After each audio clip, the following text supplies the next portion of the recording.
static remains.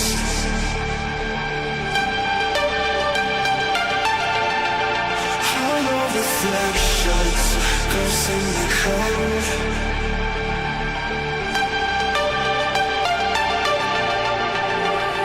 So come burn down my escape. I wanna feel it, come drag me into the void. Let my circuits decay. I'm sorry, but it's too late. You never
Alrighty, new car, who dis? Ford Falcon. Let's see what she's all about. Yeah, move that around there. YouTube's acting a little funky right now. I don't know why. Probably because it's YouTube. What's going on, Kenobi? Appreciate you being here. I got a little, poll up in chat right now. If you like this car or not. I know a lot of you probably haven't driven it yet, but if you have, please vote. I'm curious. I've already driven it. I think the car drives awesome. It's my kind of car. In fact, I'm more interested in cars like this in this game. While I do love the new GT3 setups, cars like this are where I like to do my driving. So they did change a couple things. I don't know if I'm going to review the patch notes. Probably already been done. And I don't really feel like repeating things. I might actually, I don't know. Should I throw, I mean, let me just see. Let me just see what happens if I throw a lobby up with this car.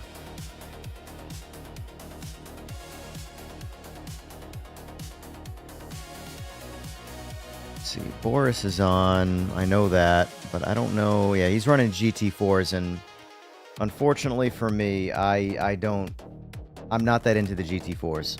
That was a big part of this update, was the GT4s, which I do believe they may have gotten better. But I want to drive this car. So let's see what happens when I do this.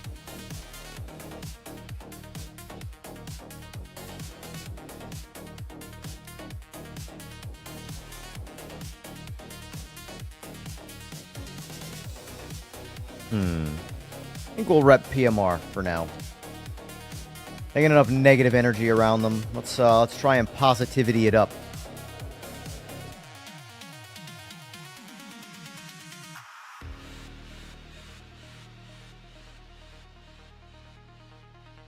Still have a couple hours in the spreadsheet simulator before you can try it out. They improved tires, chassis, and air on the GT4s. Yeah, I saw. Yeah, for the guys that are into the GT4s, you're probably going to like this update a lot. For me, this is a lesser of a bombshell update for me, simply because the big focus was a class of cars that I'm just personally not that into. This isn't. It's one of those like necessary evils. I wouldn't really call it an evil though, but from my perspective, like, yeah, the GT4s absolutely needed work, so I'm glad it's done. I did notice that they made a couple more changes to the GT3s. They also did some force feedback changes to LMDH. So I'm curious to see how those cars feel. I'm gonna test out a lobby, see if it pops off at all for this car, because again, I want to drive the whatchamacallit. Let's do Mosport or Mosport, sorry.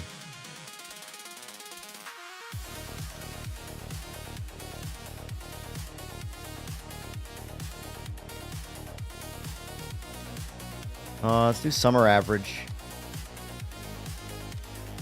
They did add tire pre-warm, and by the way, they did. If you guys don't remember, a few streams back, we were all experiencing different starting tire temperatures in one of my lobbies, and it was repeatable.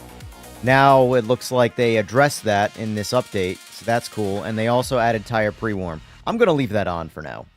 And also too, for the sake of learning to drive the cars, I am gonna turn off damage. So I want to drive this car, spend a little bit of time with it. This is my kind of car. I know a lot of people are super excited for the GT4 stuff.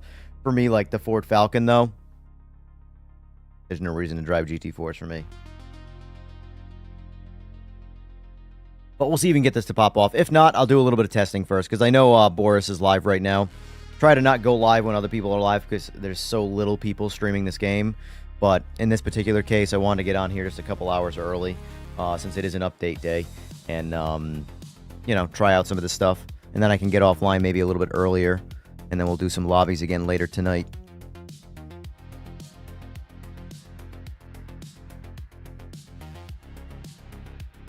So far, we got 9 votes in chat. 100% are in favor of the Ford Falcon.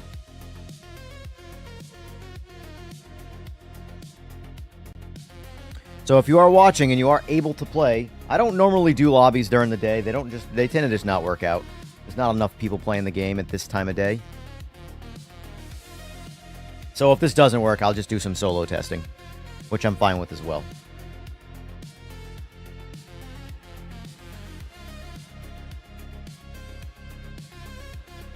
Kenobi, are you currently working or available from gameplay? Because I noticed I think you said you're streaming at like, what, 4:30 today or something like that? I'll tune in for the beginning of that, but at about 6 o'clock, I gotta go, you know, do my wifely duties. Yeah, V8 supercars are, they're a riot. They're absolutely a riot.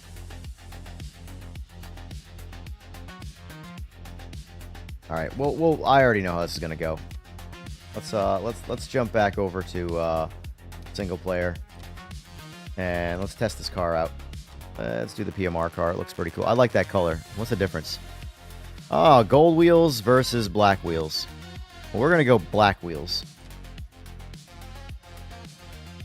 Let's see how the AI works. Why not?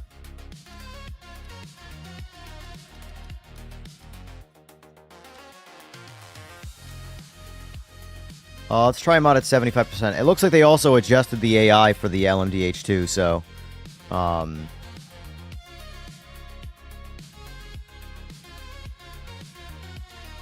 okay, no qualify. Yep. Type pre-warm damage off. Yep, okay. Go do this. I'm excited to drive this car. Morning, Fway. What's going on? Alright. Full disclosure, I already drove the car prior to this, so you're not going to get my initial authentic reaction. But just know that I like the car. All I've done is change some force feedback. And by that, I mean, I made it easier.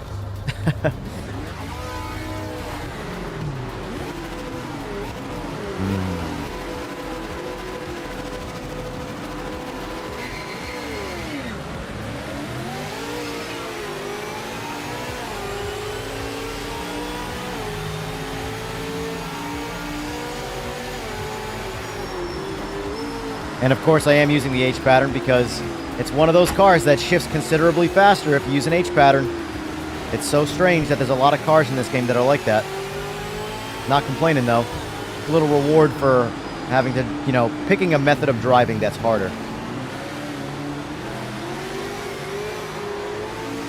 I will say I think I got a little too much force feedback out of it for the bigger round wheel.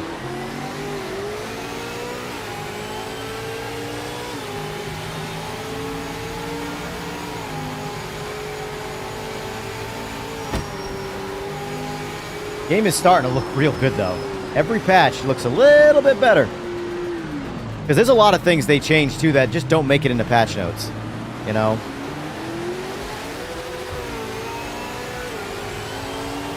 Whoa! There's a little loose, boys.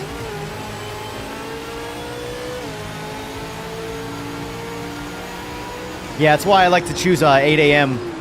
for when I drive this game. It looks so good on just about every track, especially Sebring.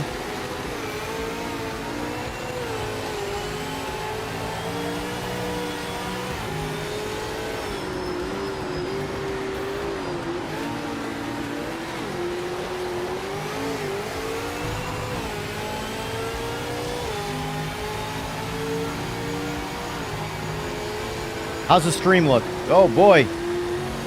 Man, it's been a minute since I've driven a car that, you know, understeers and oversteers all at the same time.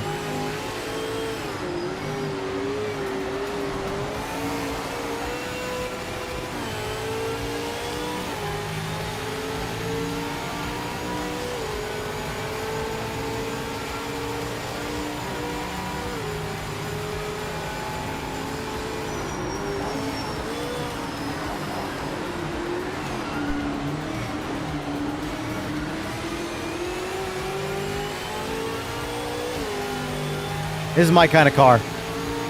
This is absolutely my kind of car.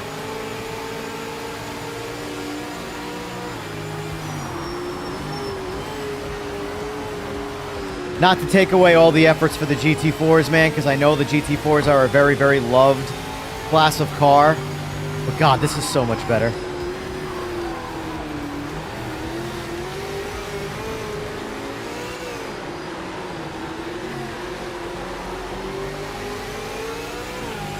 But we all know what kind of cars I like. Typically, the harder the cars are and more insane they are, the more I like driving them. When the harder is, comes by way of, like, authenticity, of course. Force difficulty, I actively don't agree with, obviously, I've said many times. But when the car is, like, Group C... Whoa, whoa, whoa, whoa, AI, bro! Yo! What the... Homie. This is not Wreckfest. This is PMR. What are you doing there? Looks sharp on your end. Good. Very good.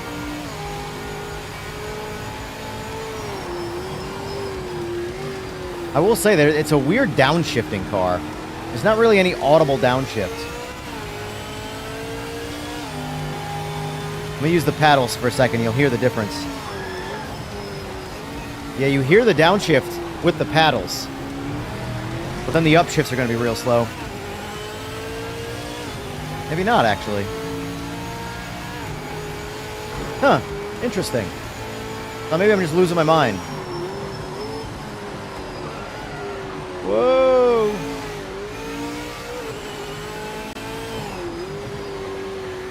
I could have swore the car was shifting fast with the H.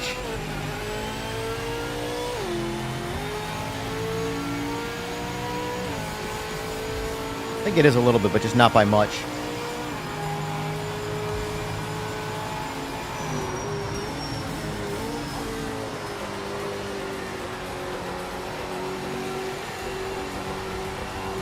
Let's hear it now with the paddles.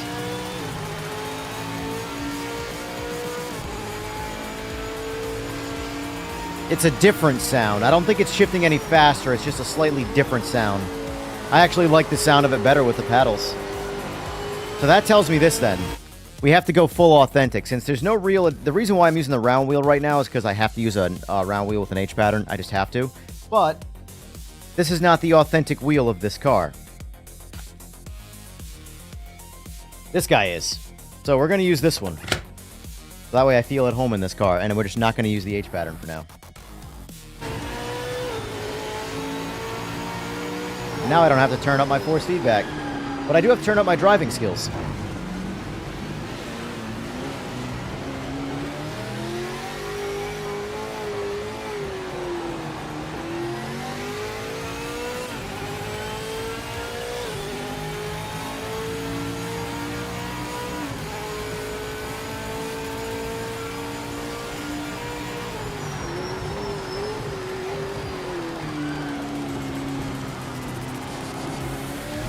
I will say, though, as much as I like the look of this wheel, it does not feel good on my thumbs.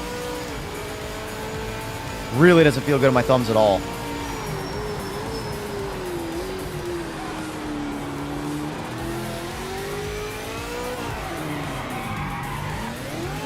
These tires get hot quick. Let me try the other wheel. All these choices. I love my FX Pro because I got an actual dash display on it, so I just get a lot of information that I otherwise wouldn't normally have. Alright, let's try this again now.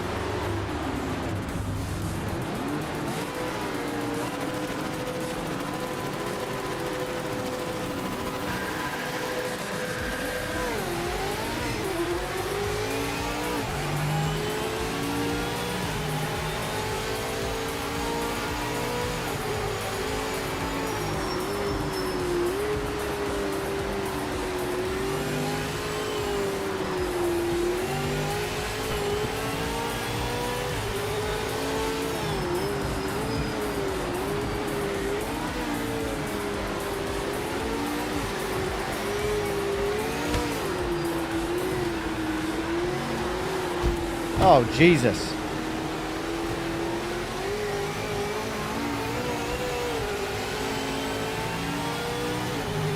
So far, the AI is all right for this class.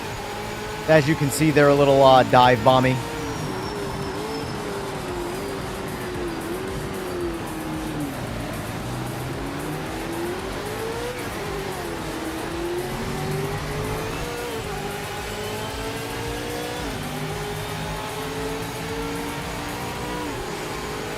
Whoa.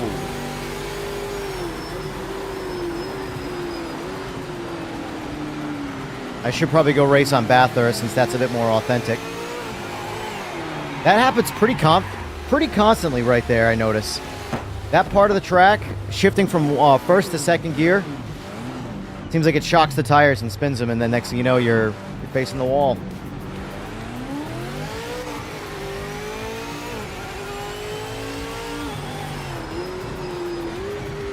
And it doesn't seem to matter which method of shifting you're using either.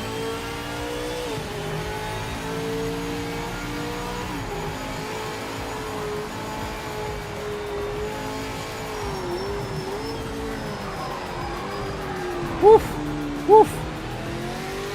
It's funny because I'm trying to drive cautiously and all it's doing is making me drive worse.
Oh, someone doesn't like the car in chat or in the boat.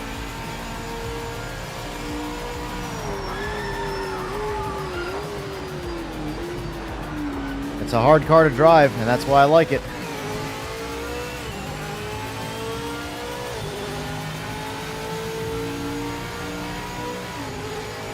I think I like driving it with the round wheel the best, though, if I'm being honest with you.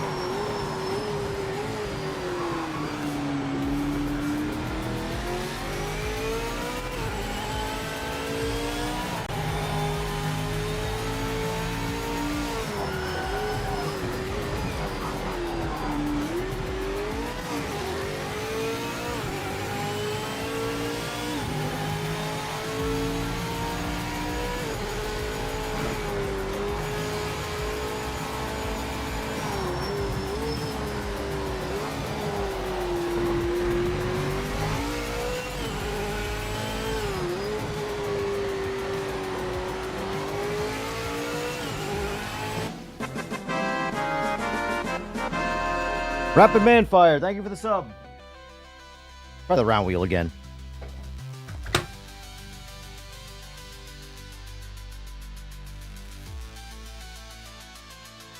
Based on tire, yeah, I believe Kenobi that everything moving forward is getting the new tire model. That's my understanding of the tire model.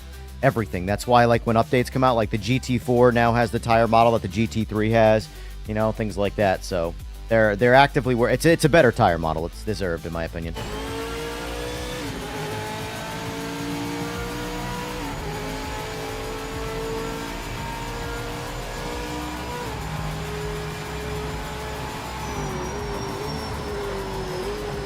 Yeah, I don't know what it is about certain cars, like the floatier, older cars.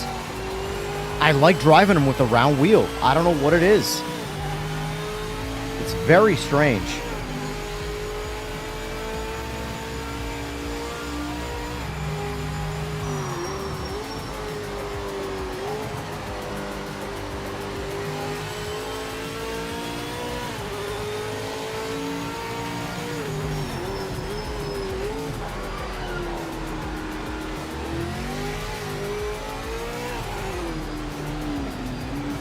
Gotta be careful of shifting this thing with any level of turning. It will kick out on you. What's going on, Matthew? If you're around and want to try this car, I'm considering I'm probably going to do some lobby hosting. I know it's not the best time, and I know Boris is streaming GT4 stuff right now.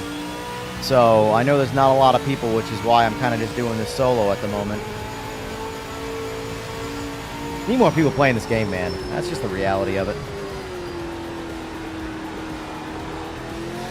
What's the public sentiment? I woke up like an hour ago.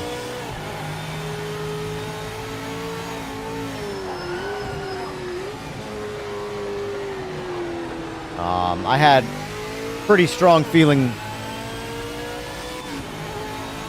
How are we feeling about the Falcon? Well, you know what kind of cars I like to drive, Sora. So I think you already know.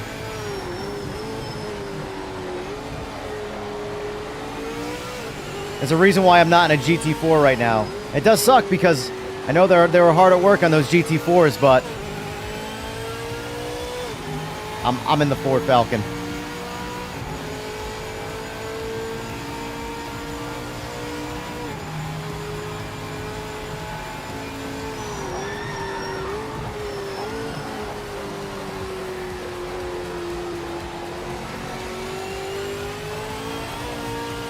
I suck at driving it, but I don't care. It's fun. It reminds me a lot of, it's almost like the way it drives is like a Group C / GTO hybrid. It's not as on rails as the Group C cars, even though they're not really on rails, but you know what I mean. But it's a bit more nimble feeling than the GTOs.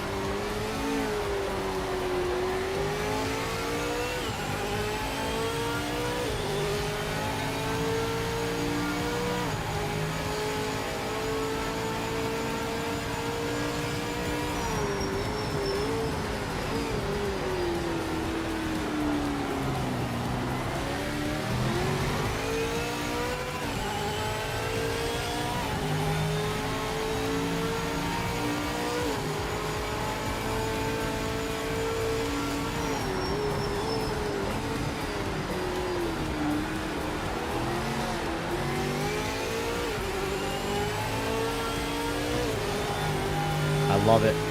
I love that it wants to kill me the whole time, but it feels tameable. That's why I like driving cars like these. They feel like they're trying to kill you, and you have to drive them on the edge.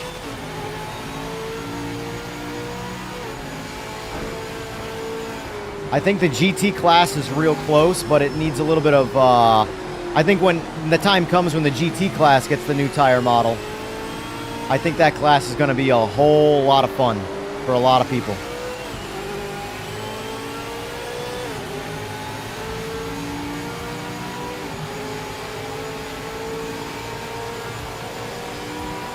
Well, they've always had a ranked system, Matthew. They just, you know, made it better, from my understanding. They got license points now. I have to look more into that. Honestly, I have not really done any real ranked in this game. You know me, I'm not much of a ranked player.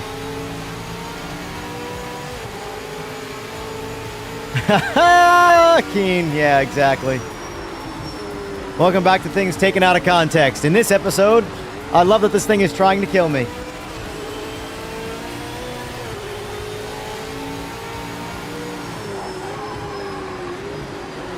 Yeah. We had a good time on AMS2 last night. It was refreshing. It's like I was talking about last night. This and AMS2 are my two favorite games to play. Hands down, no questions asked. And the overall public sentiment surrounding AMS2 is overly positive and everybody's happy. You play that game and you just get put in a good mood. You play this game and even if you're having a whole lot of fun, the community tends to kind of just put you in a bad mood. Drama, complaining, moaning. I mean, it will clear up in time, but man, it's hard to ignore. I can only imagine what it's like for you guys, Sora.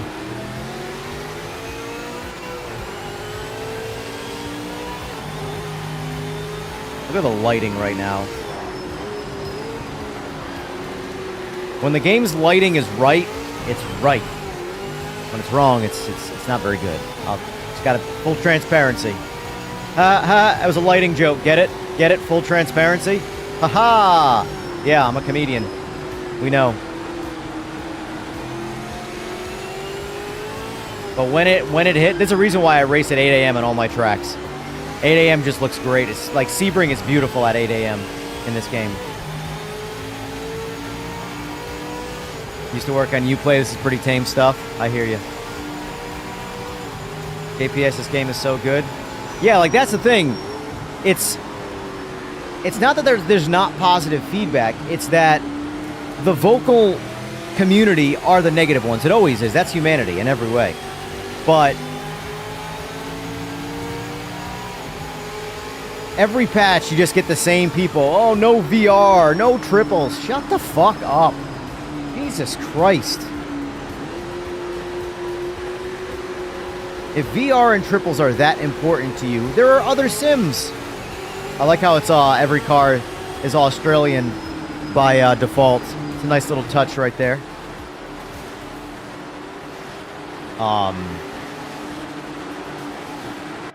Like, I get it. I get that VR and triple screens and things like that are desirable. Yeah. But the game is work in progress. Whatever. Like, why do people feel the need to just complain about something? Like, there's so many things to not complain about, and people choose the route to complain. I'll never understand it.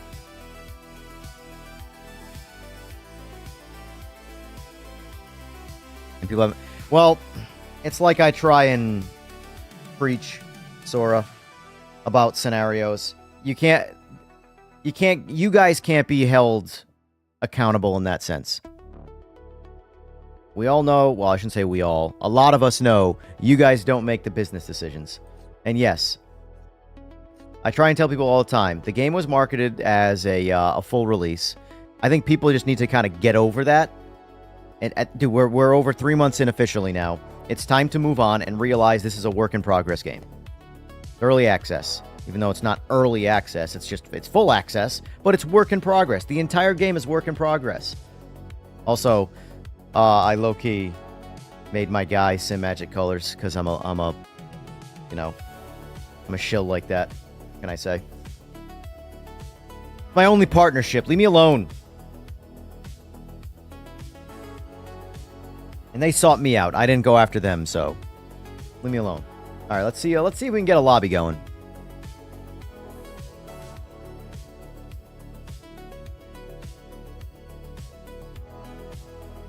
I will say this, if you're just playing this game, it is easier to, because realistically, when it comes to racing, like me personally, if I'm not on stream, 2 or 3 of my friends is plenty of people to race with, like plenty, without question. We'll do a Bathurst run. Keep it authentic. But when you're streaming, like I'm doing right now, you're forced to kind of just be, like, look how much my name pops up. When I have nothing to do with something, my name gets brought up. And then I get told my name gets brought up.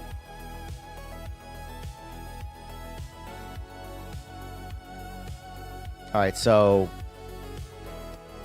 We gotta reverse this. Sora, do we know if the weather reversal is correct in this? Like, is winter in Bathurst gonna be warmer?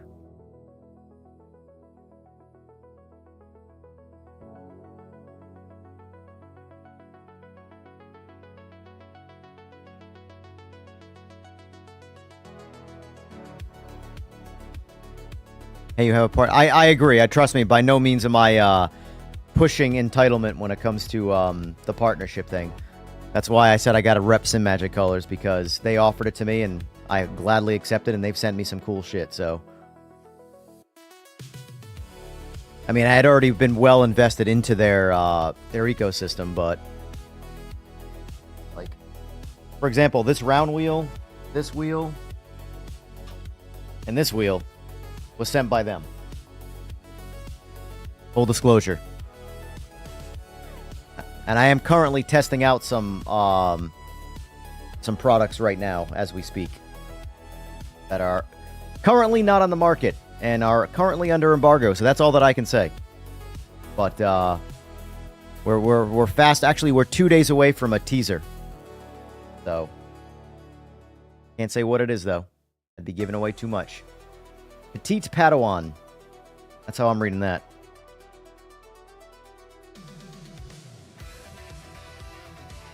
Well, see, here's the thing. So it's, I mean, that you're always going to get it, especially in the public space. But if people knew, like, if the sim racing community sort of knew me from my actual racing world, they would understand I don't brand myself with any brand that I don't support as a company. So, like, for example, I've said it before in the past, but the only discount I get right now is what you get when you put my name into checkout, which is like 3%. Admittedly, it's not a whole lot. And like like, for example, I was a dealer with a lot of different components in the motorcycle space. And if I didn't believe in your product, whether I was a dealer or not, I would not sell it. For example, let's just do the math on this for a second here, folks. I was a dealer with a company that made carbon fiber body tanks, fuel tanks, I mean, stuff like that for motorcycles. The carbon fiber tanks were $2,500 each. As a dealer, I got 50% off the retail cost. So do the math. My price is $1,250. So let's just say I sell it for 5% off. 5% off is barely anything. So if I sold a single one of those tanks, and they were very desirable, trust me, like I said, people are lemmings, that's over $1,000 in my pocket every time I'd sell one. And yet, I sold 0 of them because they were pieces of shit. We got Jester in here. Thanks for playing, sir. Petite Padawan. Come on, where's all the Falconeers? I'm making that word up, but that's what I'm calling everybody right now. This is the car I want to drive. But yeah, the point of that is it's Weir. Yep, recognize him. We had a pretty solid race the other day. He was a little faster than me, but I held him to the finish line. But what was I gonna say? Yeah, the point of that though is, like, I won't just sell something for the sake of making money. So far, I've liked all of the Simagic hardware, which is why I will happily be a partner with them. You know, that doesn't now. It's very easy to assume, oh well, if I'm an affiliate of Simagic's, that must mean I don't like. No, all the products are good. I have not used a piece of sim racing kit that hasn't been good. You know, my last personal rig was Logitech. Logitech's awesome. The only thing that, like, the same complaint that I had about Logitech is this one you hear about all the time. It's a small ecosystem. But if you don't desire like a heavy ecosystem, Logitech's great. In fact, they're really good. Although, with the exception of, ironically, this game, their day one support is usually better than the other brands. In this particular case, it was the opposite. All right, I'll ready us up now because this is going to be reckless. These cars are interesting to drive. And by interesting, I mean a whole shit ton of fun, but... And I do have tire pre-warm on, by the way, guys, so feel free to... Oh, Sora, since you're in here, and you're the guy to ask this. How is the update so far, Dave? So far, all I've done is drive the Ford Falcon, and I like it. I like it a lot. It's my kind of car. It's a hard-to-drive, reckless, wants-to-kill-you, no-assist car. Perfect. Love your RS50. What's going on, dummies? Yeah, the RS50's solid. The DD's solid. I had the DD. And I sold it to a buddy of mine to jump into the Simagic stuff, and he likes it. It's really good stuff. Really good stuff. Like I said, my only complaint is their ecosystem, just their lack thereof ecosystem. There's just not enough stuff.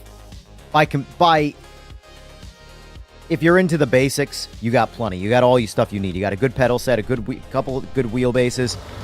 Even the RS50 pedals, the more budget-friendly pedals, are really solid feeling. Basically, any pedal set that's not the one that comes with like the G923 and stuff. But all right, so I think I might bump this just a Consuelo. Save, base.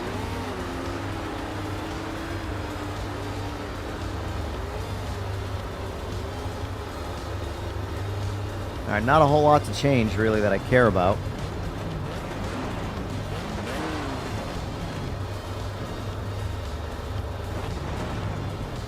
I have not driven the GT3 since this update yet. It looks... I'll show you, Fway. It looks like this wheel right here. So let me, cockpit setup.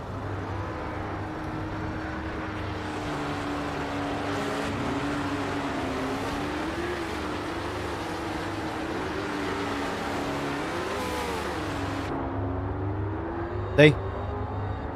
It's this kind of wheel. This is the wheel I should be going with, but as much as I like this shape on the Simagic one right here, this particular part where your thumb sits really just kicks the shit out of your thumbs the whole time. So for me to use this wheel comfortably, I'd have to really yank some force feedback out of it. And I don't want to do that, so I like my round wheel, honestly. Round wheel's my favorite wheel. From general sim racing standpoint, round wheel's where it's at. I do like the Formula wheels for like information, for really try-harding, but as far as overall choice, I'll always choose a round wheel. Like I always recommend, if you don't know what wheel to get, buy a round wheel. Because a round wheel will never hold you back. A Formula wheel will absolutely hold you back. In certain cars, I mean. All right, let's get the hoe in the showed.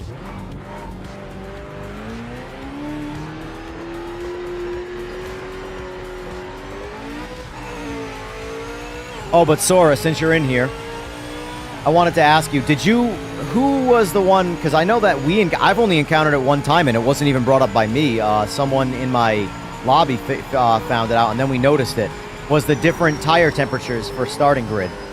So it didn't matter. We did a little bit of trial and error to figure it out, and it didn't really matter what we did. People just had different temperatures at start. I had warmer tires than a lot. So I was able to like really push it in lap 1, whereas others were a little bit softer. But I do like the new pre-warm touch. That makes some of the custom lobbies a little bit more casual if you want to have that ability. It might also make lap 1 a little less painful for the people that don't know where the brake is located.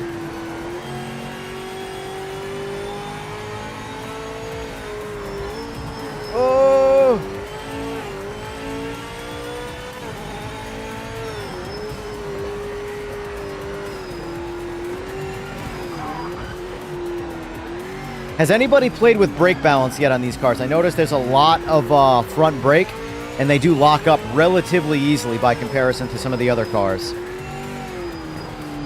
On this wheel, of course, I can't adjust my brake balance. I can on my Formula wheel, though. Some of the advantage of having a wheel like that.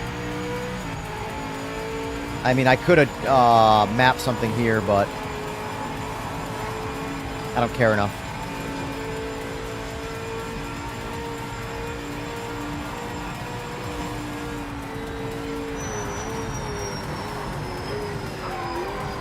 See, let me go back to the pit and play with brake balance a little bit.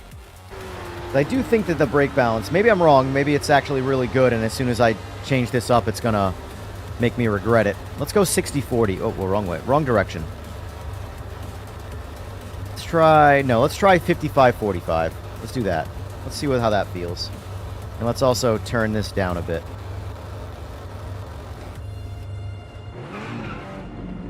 Tire trim should be the same. I believe there was a bug a couple patches back where depending on when you press the drive button in a race, it would have different temps. Yeah, because we noticed that, and I never noticed it in the past, so I wasn't sure if it was there the whole time. Because like the tire pressure bug that was there, it took me, I think, 2 months of playing the game before I realized it was there.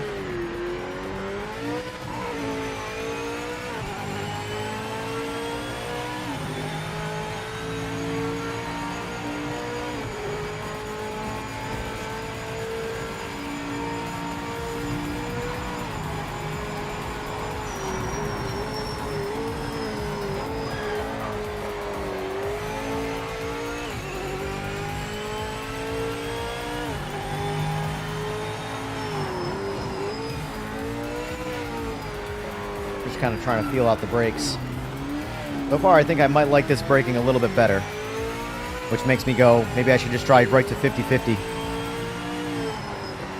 But the last thing I want to do is have a scenario now, like, where I have trail braking, downshifting, oversteer. Like right there where I was slightly on the brakes and I downshifted while turning. So far, we're pretty good, though. Still locking up the front end just a little bit.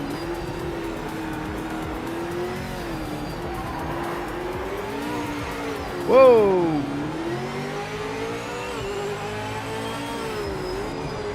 I will say they're not a very intimidating looking car. I will say also, I don't know if it's on the docket at all as any bonus cars or whatever, but I'd love to see a Holden Monaro in this. That's all I'm saying. All I'm saying. I have a soft spot for the Monaros because I had the American variant in real life. I had my, oh my god. Yeah, I gotta figure out the brakes. I had a Pontiac GTO, which was just the American version of the Holden Monaro, and I loved that car. Absolutely loved that car.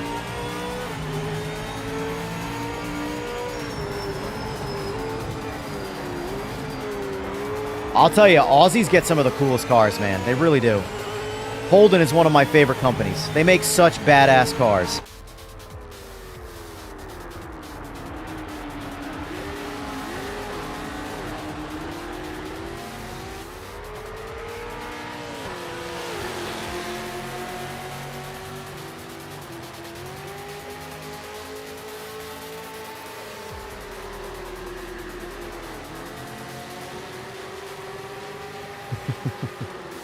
Good answer, Sora.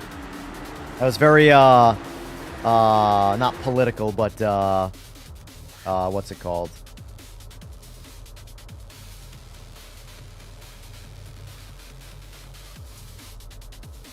Very executive Zoom call-y.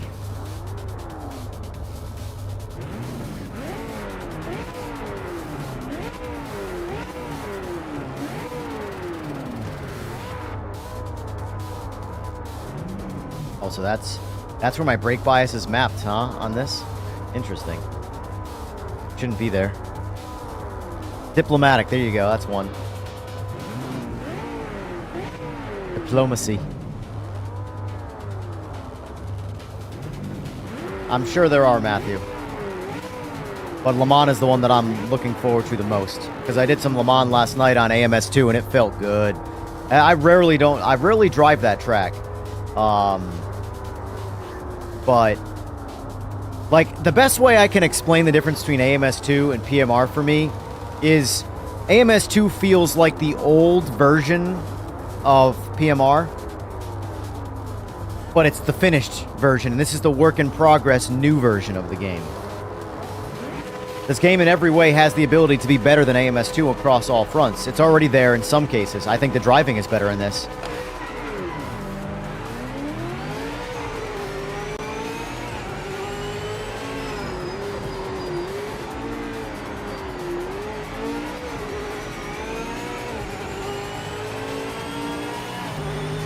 But,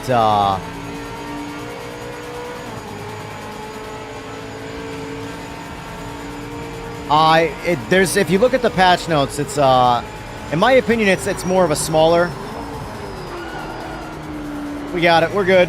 I got to learn the braking zones of this car. I don't trust the braking right now. There were some updates to the game as well. Updates to some of the driving. Looks like they made shift protection a little less, a little more lenient, as the word they used, which I'm always for. I hate shift protection across all cars. I want to blow up my transmission. Let me. Or my engine, whichever. If I'm going to over-rev it and drop a valve because I downshifted, so be it.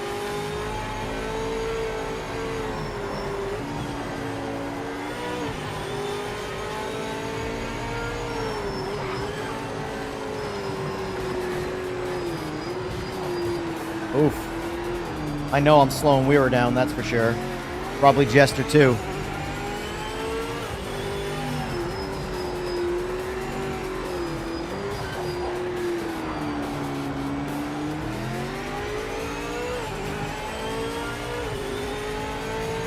Here, take your line, Weira. Here, I'll lift off for you so I don't slow you. I'm doing too much learning right now.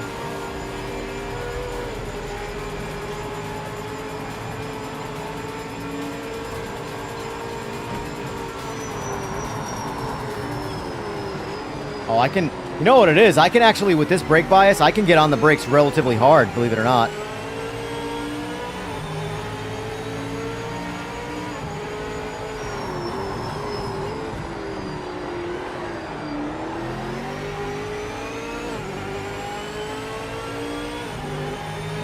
Oh, shit. Reading chat. Yes, GT3's in this drive, in my opinion, far better than ACC now. Prior to the last update, ACC I thought drove better.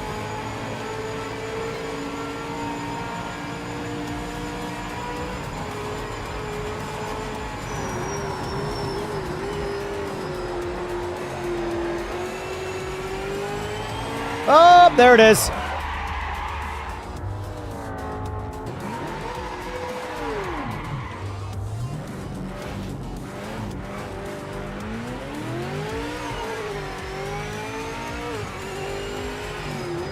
You gotta watch the rear end of this car. It will surprise you out of nowhere.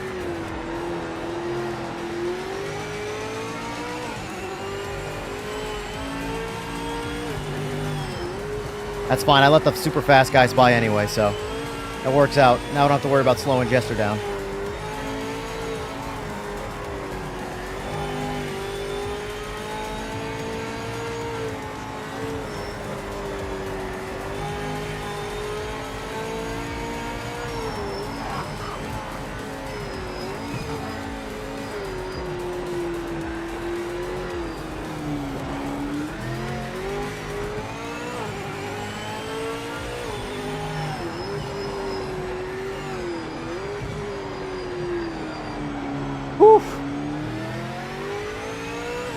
I gotta turn my AC up or down, whichever. It's hot.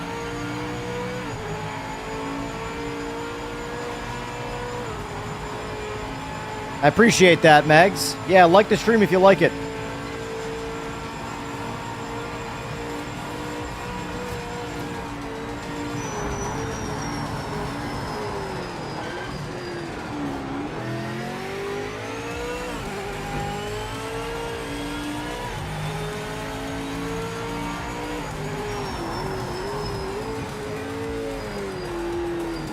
Trying to reach at. I'm not really trying to maximize driving right now. I'm just getting the feel for the car and reading chat.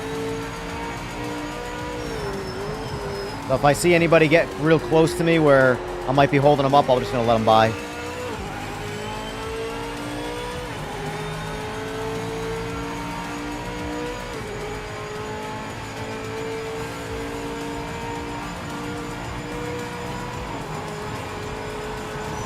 Is that a new thing? Because I don't have my Delta showing here. Well, I mean, I do technically at the top, I guess. I didn't actually look. I'll pay attention this time around.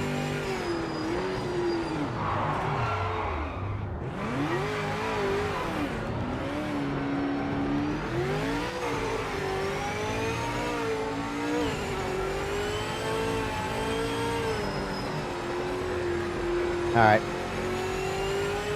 You've convinced me to crash.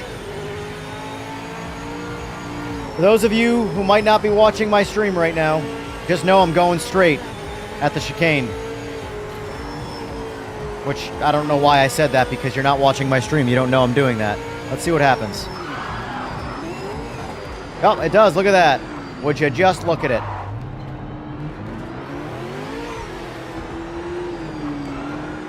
All right. That wasn't like that before, correct? I know a lot of other sims do it. Like, there's a lot of like small, minute details like that.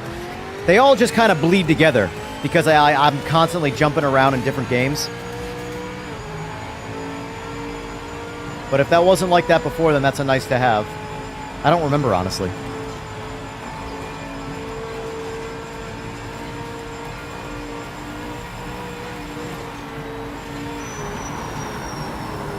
If there's one thing I've learned in life, color coding works. Why do you think building computers is so damn easy? Everything has a proprietary plug. You really can't screw it up. I say that, my buddy screwed it up pretty bad. He almost blew his computer up.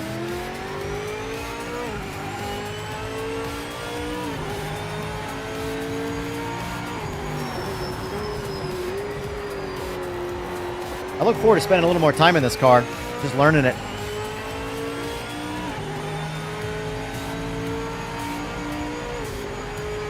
I like that there's only so many things you can change on it, though. You know me.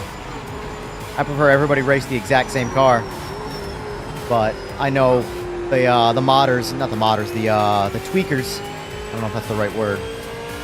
They like, you know, the Kenobis out there, they like the setups. And I get it. That's what I do in real life. In real life, I'm not the driver, I'm the setup guy. So in video games, I don't want to do any setting up. I want to do all driving.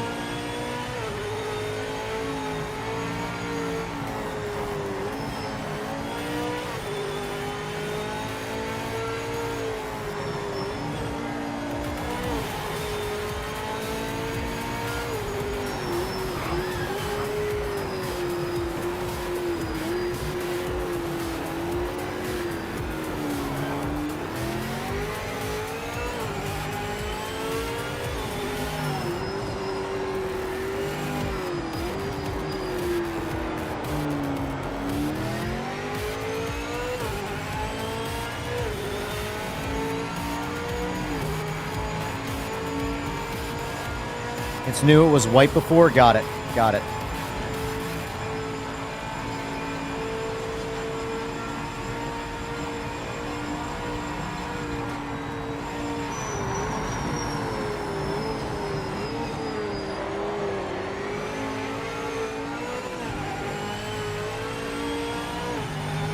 Tazamundo! Also, I love that there's like a shit ton of liveries by default for this car. I guess because there's only one car in the class, so they gotta separate them, but still, it's nice. Yeah, colored time, Sora. I'd make fun of you for being on the team and not knowing, but, you know, I get why.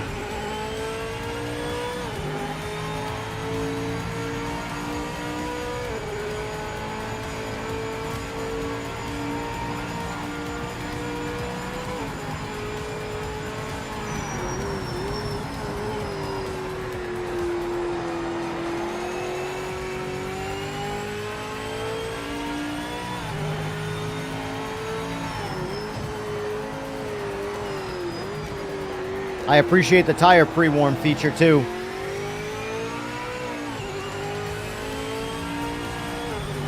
It's little check boxes like that that I think are nice. Whether they're desirable or not. You know? Because there are times where, like, I'm not in a try-hard mood. Well, I mean, let's face it, I'm never really in a try-hard mood. Sometimes I am, but more times than not, I would say at least 75% of the time, I'm in, like, a casual, let's have a good time mode. And a lot of times, like, what really pisses me off is the horrible driving in lap 1, and a lot of it is cold tires. Well, it just rules that out.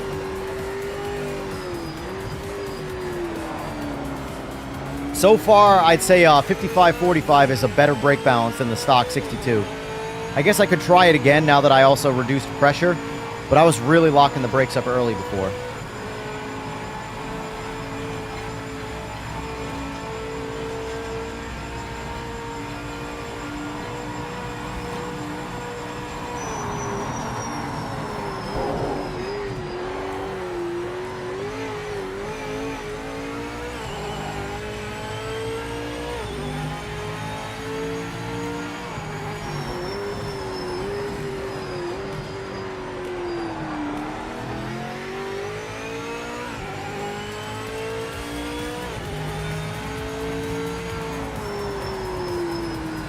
Good job, boys. Good job, boys.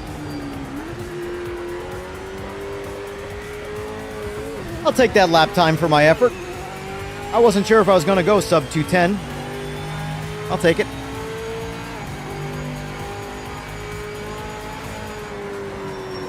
All right, let me read some of these comments here.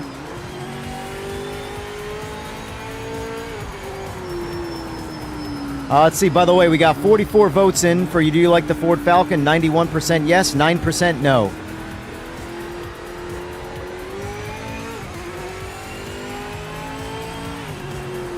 I agree with you, though. Setup should be somewhat restricted, like IRL.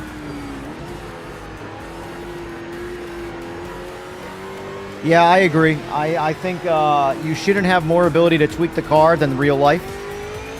You know? Per the whatever the class rules are. Because at the end of the day, class rules are the most realistic part about a certain class of racing. Like super stock motorcycle racing. It's so close to a stock bike, but per the class rules, there's a lot of vagueness, and people do a lot of crazy shit on those bikes. And they all look like production stock bikes with exhausts on them.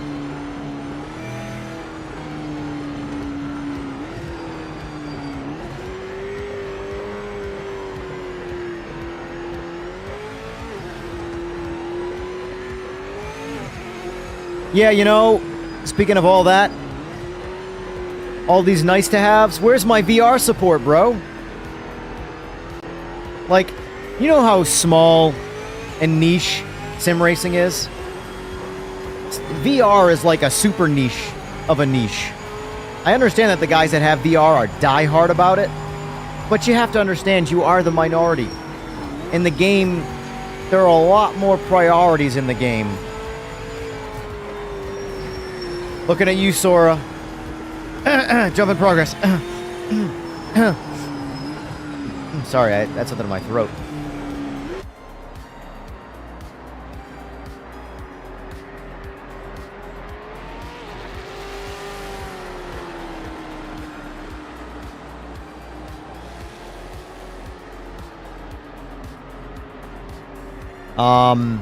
I can almost answer that question, dummies. I haven't played an online game, period. JIP is WIP. Whole game's WIP, bruh. What was I gonna say? Probably Lexington. Lexington would be probably a fun track. Oh, let's add the chicane, though. Let's not do winter, though. Let's switch it up a little bit here. Let's go springtime now. Now let's go summertime. Oh,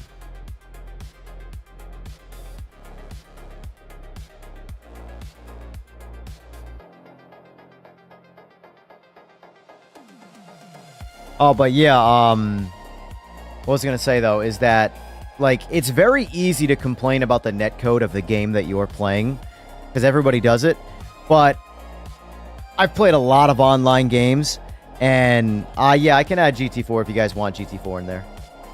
Because it is technically an update, and that's a good time to run it. I'll turn damage back on, too, now that we're off of Bathurst. Make you guys try hard a little bit more. Alright, GT4s are officially added. What was I going to say? Yeah, no, it's one of those things where, it's very easy to complain about the game that you're playing, but the reality is, like, the netcode in just about every game I've played on the internet is problematic. Every racing sim has problems. Every, like, if the netcode of this game bothers you, how does anybody play Call of Duty? Like, I have seen some insane shit from Call of Duty. Like, Battlefield, for example. Between hit reg and ping, forget it. Sniping sucked. At least the last time I played it. I haven't played Battlefield in months. But, for example, there would be a guy prone to laying down maybe 100 meters from me. Boom, line him up in my sights. This is a guaranteed headshot. Guaranteed headshot. I shoot, I fire, zero. Nothing, nada. Netcode. So, I get why people complain about it in the game that they're playing, because it can be fatiguing. But it's every game. Every game has shit netcode. At least an online multiplayer game. I shouldn't say it's shit netcode, just problematic netcode.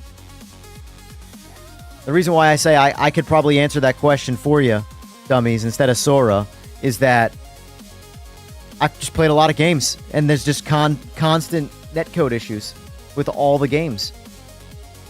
Like, look at the ping right now.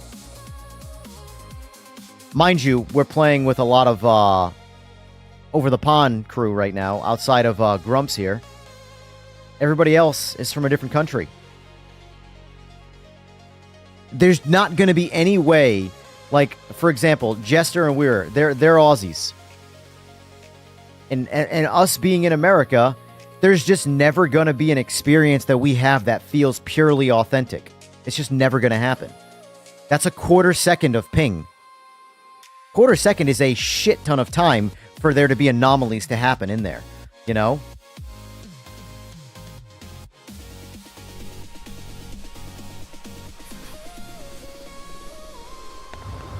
Yeah, GT7 is a mess.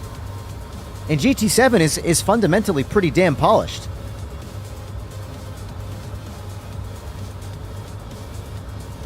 As much as I don't like the ability to drive through someone with high ping, I understand why it's like that. I will say, Sora, I don't know if this is on your end or more the gameplay side, but maybe a checkbox. I know adding a checkbox complicates things rather than just doing it across the board. But me personally, I know it's not as realistic. I really like the idea of everyone's ghosted in qualifying. Because the amount of times that I get stuck in traffic behind someone learning to drive and now my qualifying lap is dog shit. Our qualifying laps are already shit. So when I run across someone who's slowing me down, obviously that makes it worse. I don't know if that's a server side thing or a pure gameplay related thing.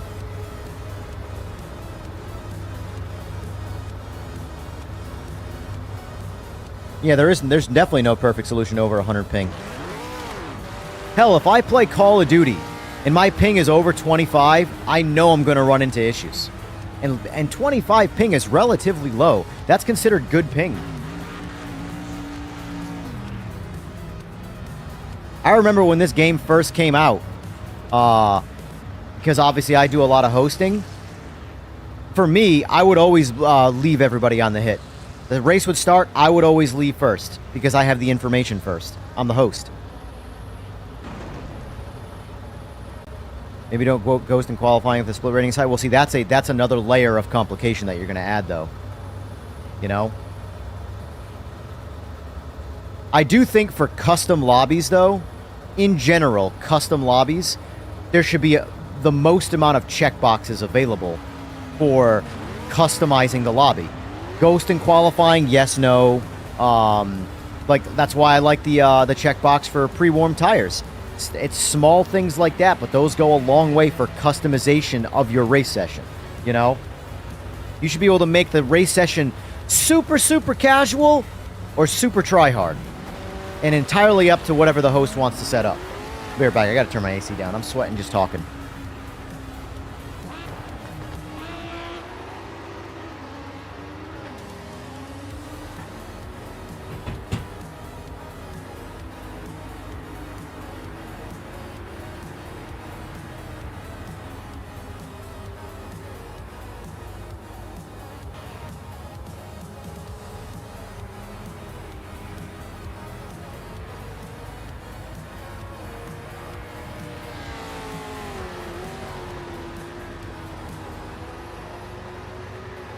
And by all means, Sora, I just like to spitball ideas. Like, that's why I say, like, do something like that on, say, a checkbox.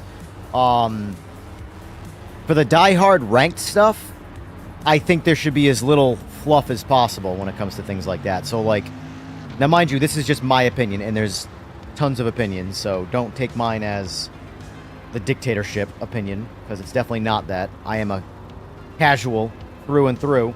But I do think in ranked racing, that's where a lot of the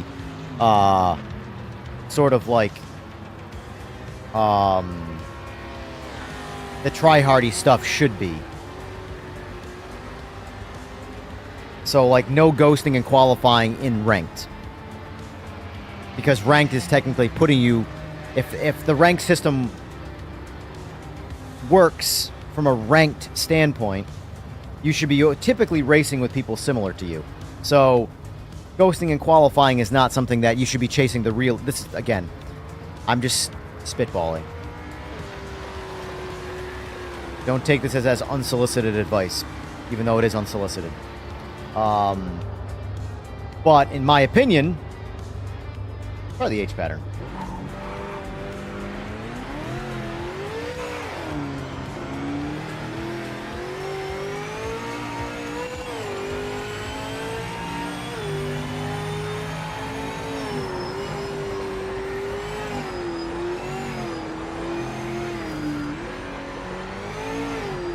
I actually think, believe it or not, the H pattern downshifts smoother. Like, it doesn't shock the chassis nearly as much. You can audibly hear it, that's for sure.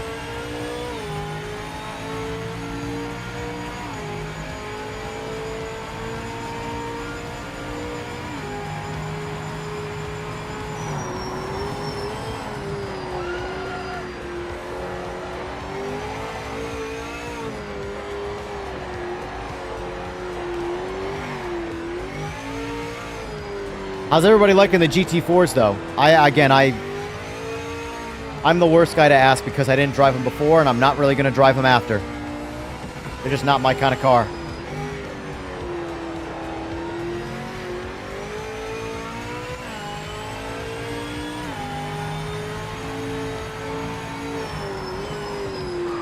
For all the reasons I don't like the GT3s in general, not this game, but I mean generally speaking, it's amplified in GT4.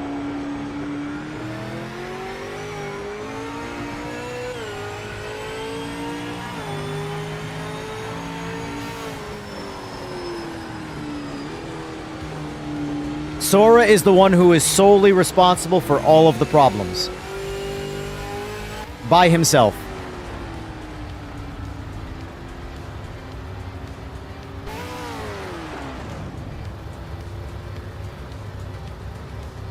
Just kidding. Please don't ruin his life. It was purely a joke. Poor Sora. He just got DDoSed. He got DDoSed, he got swatted, he got all the things.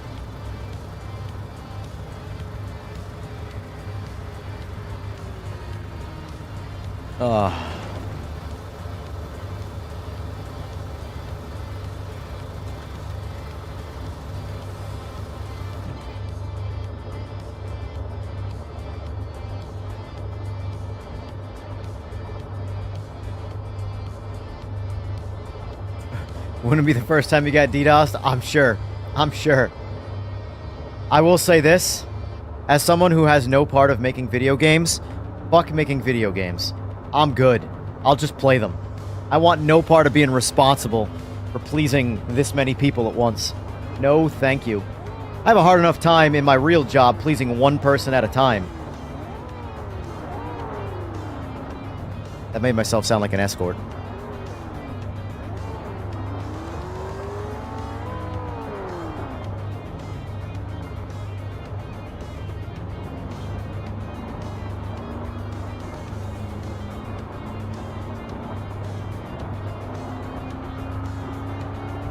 Driving the Falcon as the first car in a few days is unique.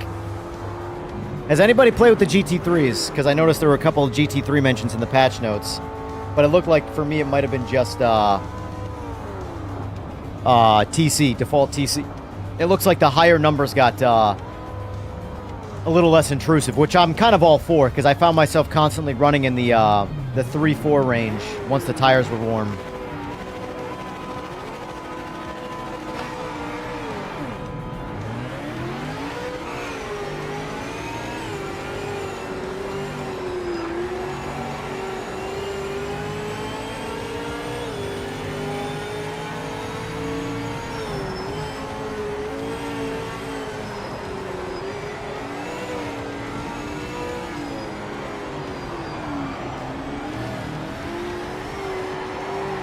I want to spend some time with these cars, though, because I very much got to learn them.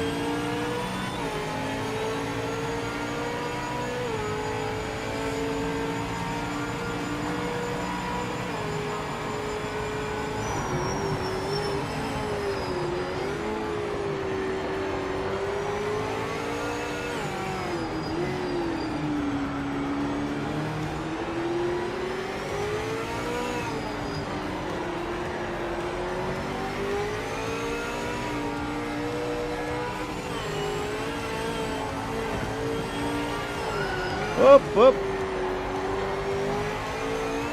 Oh! Woof!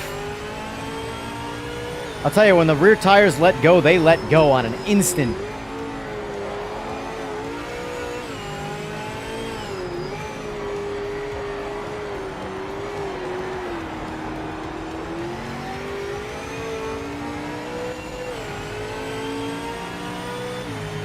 I'll tell you one thing, if a Holden Monaro makes its way into this game, it might be the only thing I drive.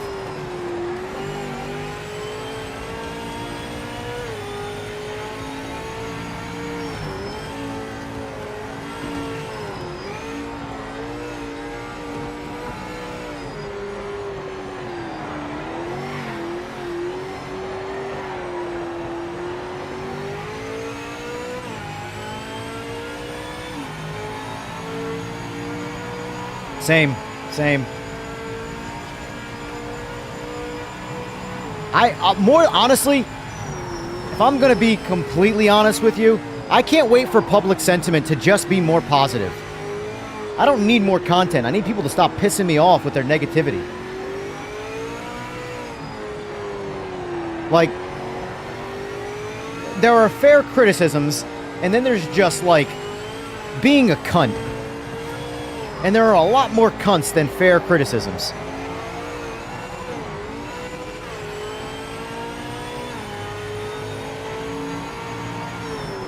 It's like I was saying last night when I was playing AMS2. I understand the game's expensive from a video game standpoint, but I monetize everything through time. Meaning, how much time have I played this game? And how much money have I spent to occupy that time? And was that time worth it?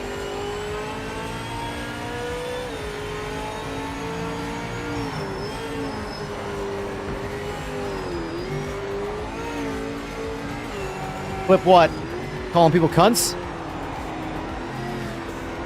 Just remember, I didn't use any names, so I don't want to hear any of that stuff.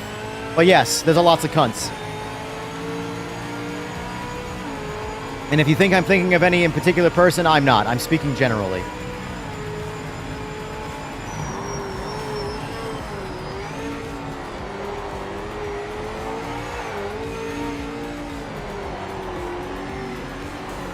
Ah! I folded to Weir's pressure.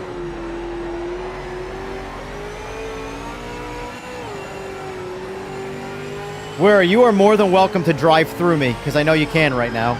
And I know I'm slowing you down, so...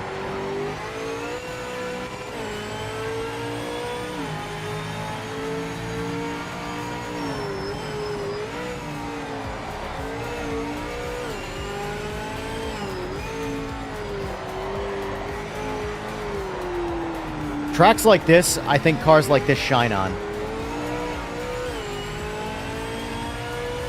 Just the world in general? Gotcha.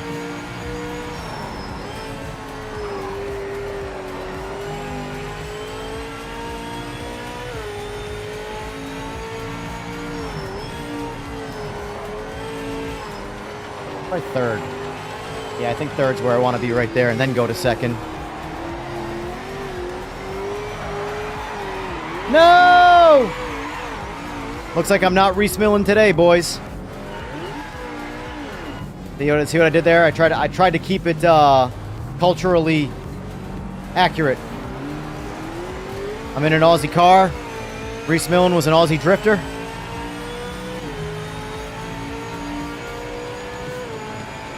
Reese Millen was one of my first actual, like, idolized drivers in real life. Because I had my GTO, aka my Holden Monaro, and that was his drift car of choice anyway.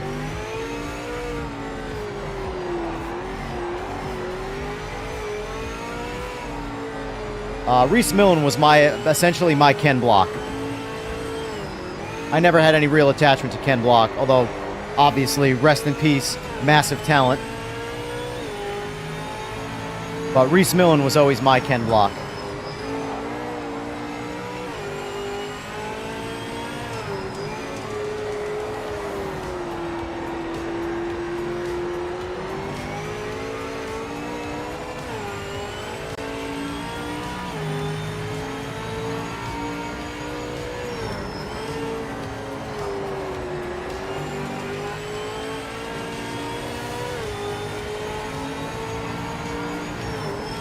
Pike speaking to Celica's dad. Nice, nice. I don't know much about his dad.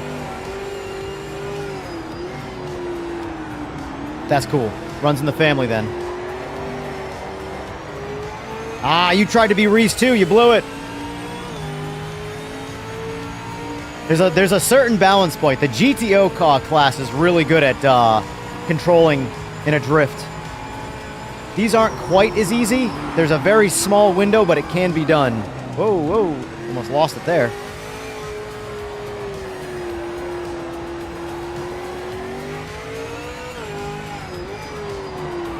Yeah, this car, like, there are certain cars that I just want to drive with the H pattern. The more out of control the car is, the more I like driving it with an H pattern. I don't know why that is. Like, GT3s, terrible trying to drive those with an H pattern. Is that person on track, or was that a corpse? It looked like the brake lights were on and off, so that might have been a real person.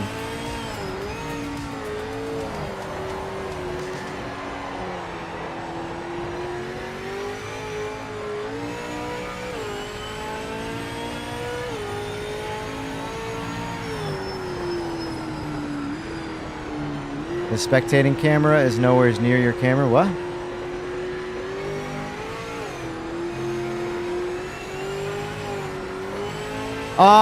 It shifts differently, Fway, but I don't know if it's faster or slower. It's audibly different, but they're both, like, a lot of the cars that you use, like the Group C's upshift really slow with paddles, but they snap real good with, the H pattern.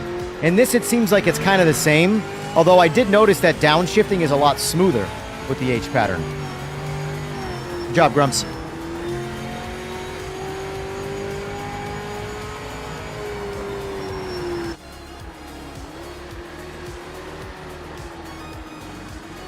Shaders of cockpits are great, but the driver animation is shit. Well, if you're like me, you turn that off anyway, so. My arms and my wheel are right in front of me. Now, if you're a pad user, okay, sure. But for me, from an immersion standpoint, my wheel and my hands are right here. So seeing a different person's hands with a different wheel on my screen is like, you know, I know it's all fake, but we do our best to make it as realistic to our eyes as possible, you know? So me personally, I turn that off immediately. Every sim. Tiny bit of pace. Good to hear. Good to hear. All right, let's try Daytona. Any, by the way, before I ready us up, any recommendations? Maybe I'll bump GT3 in this time, since they did get a, right there.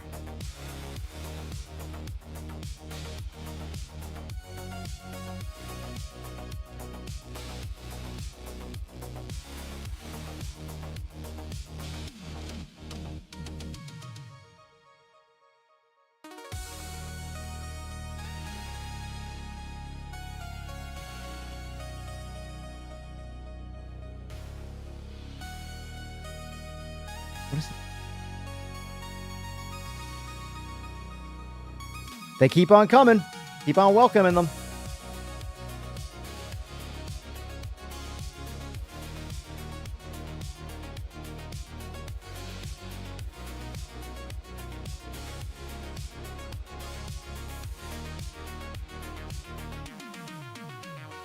Damn, filling up quick now.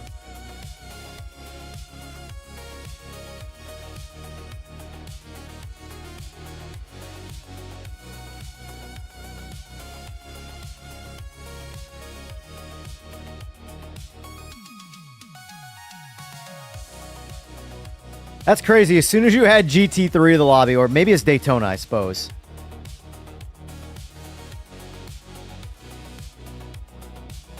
Yeah, I still limit the lobbies to 20, because at least prior to this patch, which I didn't see anything really about. I mean, I'm sure they're like, again, there's always a lot of things that make their way into patches without, what do you call it?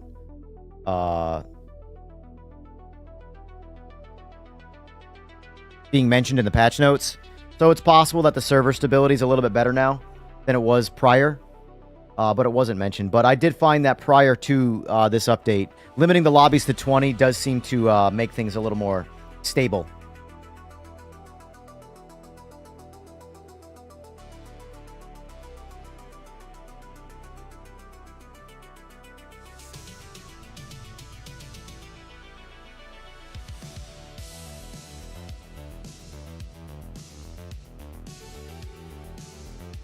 Well, I wouldn't say they're trolling if they're still hating. There's reasons to have, you know, things about the game that you don't like. I think that's fine.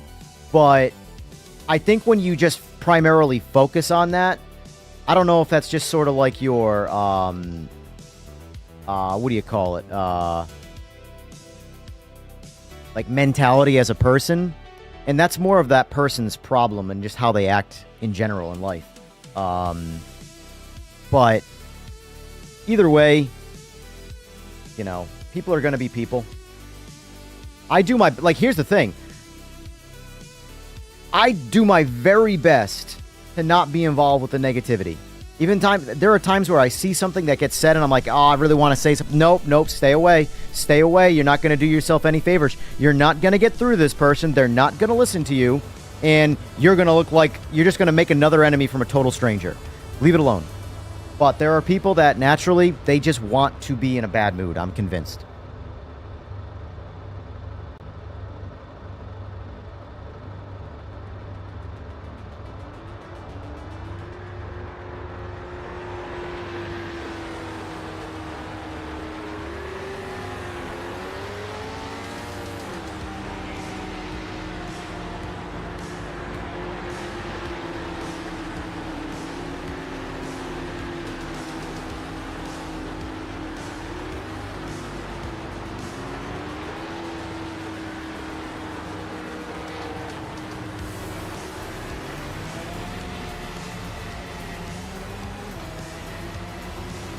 Well, I know why people initially were mad, but I feel like we've sort of moved past the initial release of this game where we're like, why are we still talking about that? Everybody knows by now the launch. They know. Giants knows. The consumer knows. Everybody knows the launch date. Why still talk about it? You know? And like, okay, the game is clearly work in progress. So like, let's say you're having, I don't know, a kitchen built in your house. Do you chime in every 5 minutes on the guy who's actively working on your kitchen and building your kitchen that, hey, you're not done yet. Why aren't you done yet? Hey, those cabinets aren't installed yet. Hey, the sink's not finished yet. Why haven't you installed the garbage disposal? You think that person's going to work any better or faster? Leave him alone. Let him finish. Anyway, who am I?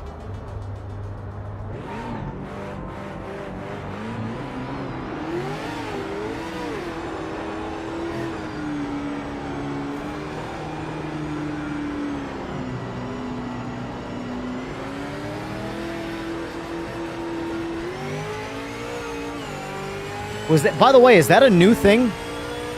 Pit limiter automatically shuts off now? Does anybody notice that? Or is that just a me thing?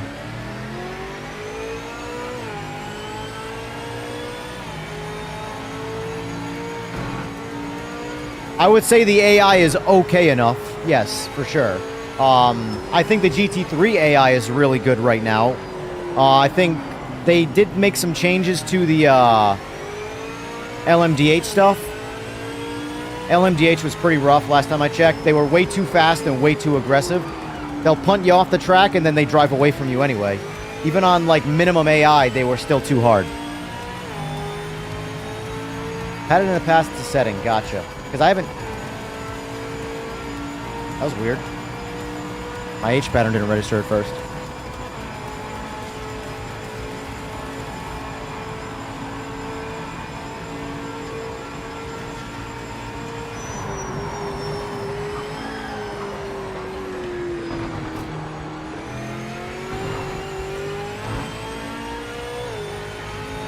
Oh, what? My, oh, I didn't save it. That's why. Alright, let's go back. Return to pit. I'm wondering why my braking has been, I've been locking up the tires again. It didn't save my, yeah.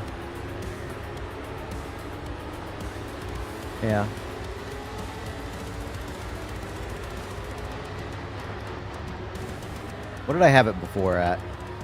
I don't know, let's save it at 90 for now. Confirm, save that. Drive.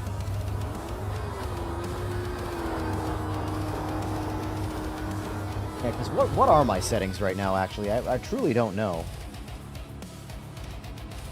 Pit limiter force on.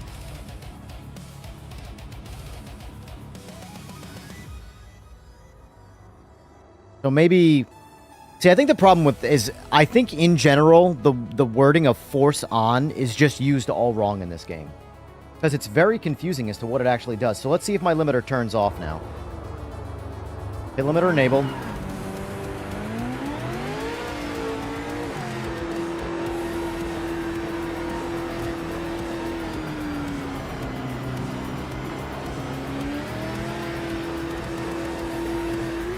Yeah, it turned off.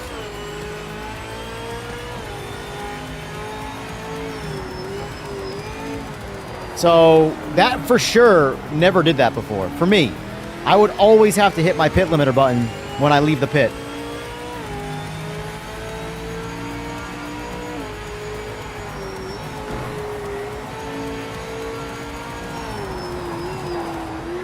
Whoop, whoop, whoop, whoop.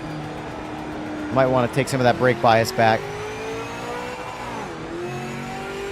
Tires are a little loose on downshifting.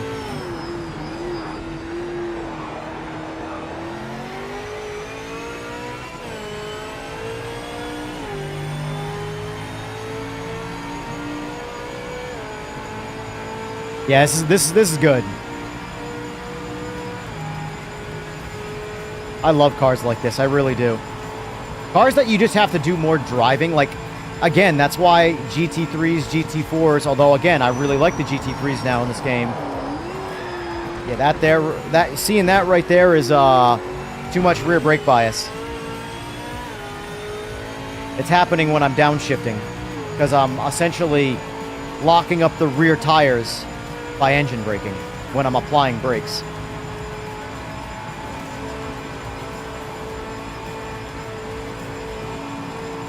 I might want to change that a little bit.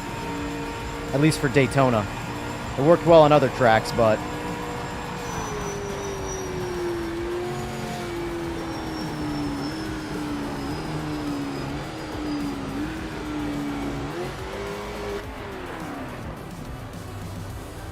Yeah. Like, my whole thing with this game, and it's like work in progress status and like people reviewing it and stuff, is like... I don't want to say it doesn't matter, but it truly doesn't matter. The state of the game matters far more than the people reviewing it and their opinions. If this game, it's like I was saying last night, if this game gets to a point where it is fundamentally the best sim, people are going to play it. People are just going to play it. It doesn't matter if it's a year from now or whatever. As long as the game is being supported, that's the number one thing. The game gets to that point where, let's just say it becomes the most desirable game to play because it's just a good game to play, which requires finishing the game, people are going to play it. Bad reviews won't fucking matter. Look how many people talk shit about Gran Turismo 7. There's no review touching Gran Turismo 7's success. The biggest streamers on the planet could all make a video at the exact same time talking shit about Gran Turismo 7. Their numbers won't move.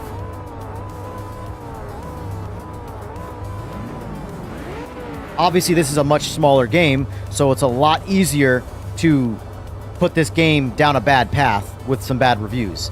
However, in the long run, if the game gets to a point where it's just a great game, it doesn't have all the problems that it either does or did have,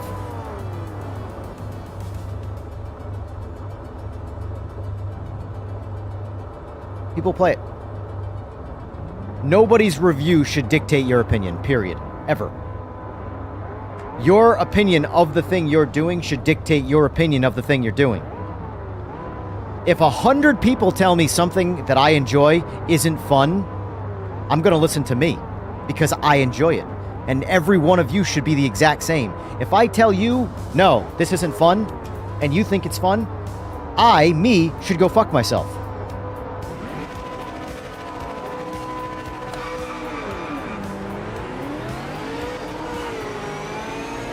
Whoa, hello.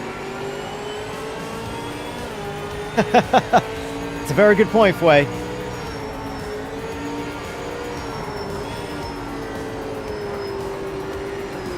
All right, boys, turn one. Let's take our Xanax.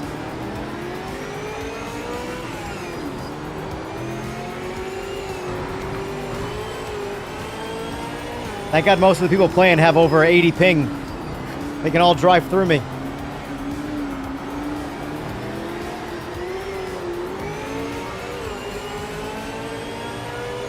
I will say I really like the PMR livery. Just the color palette. Really good.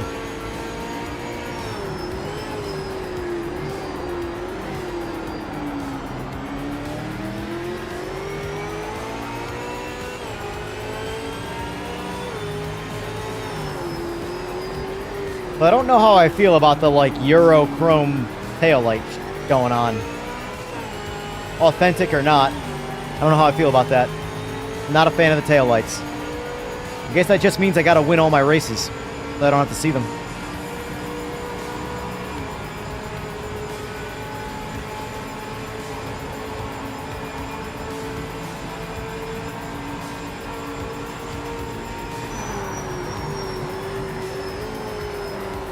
Oh, I went way too wide right there.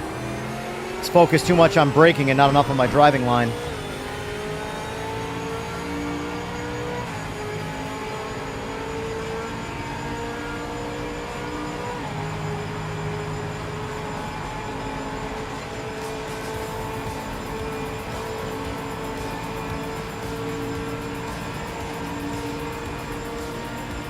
I don't see Ferrari joining anytime soon.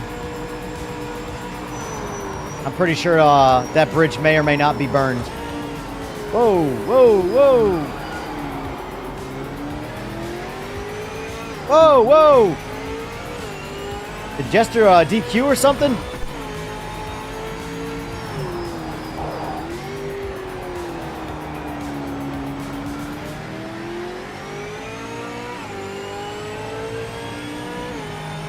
Or DC, sorry, not DQ.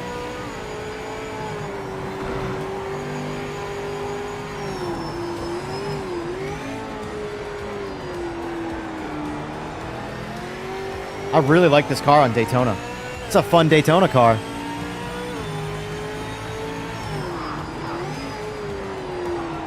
I guess we know what we're doing tonight, boys. More of this.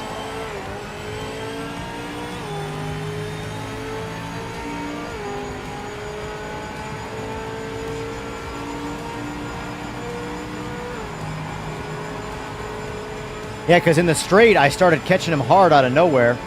And then looked like he missed the braking zone. And then the next time he had to give it throttle, spun out.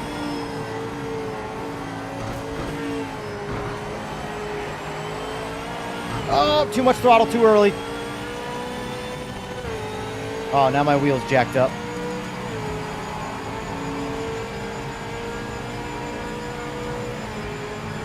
Hello there, Matthew.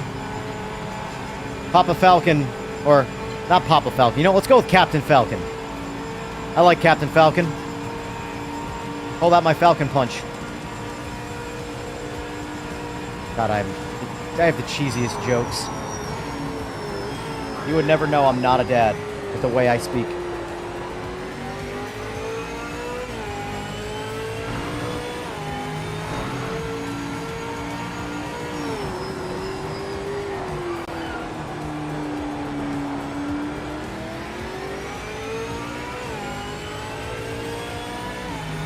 I like that this car requires a delicate touch, but in a very sort of like manageable way.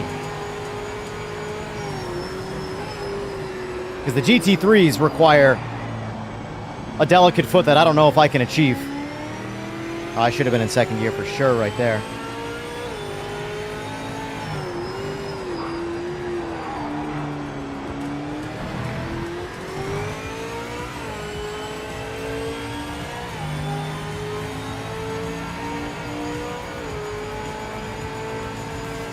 Hey, double RR 600. We got a bike guy in here. Maybe.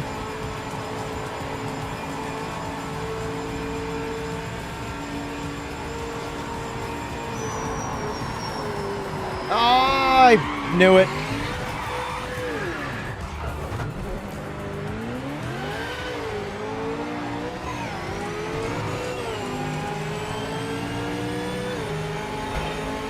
Uh-oh, uh-oh, uh-oh. Uh-oh, Matthew's doing the reverse punching. Oh no, repeatedly.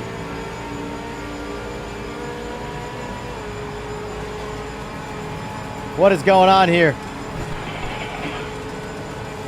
I'm so confused.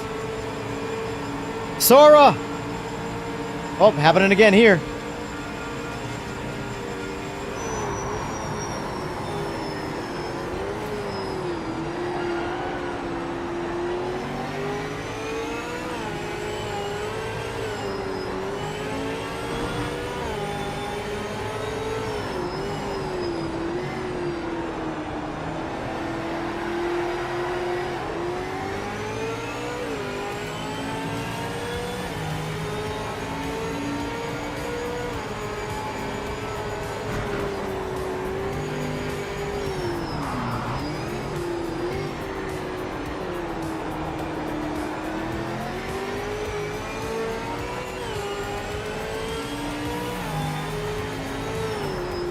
Yeah, we're playing with a lot of 200 plus ping guys right now.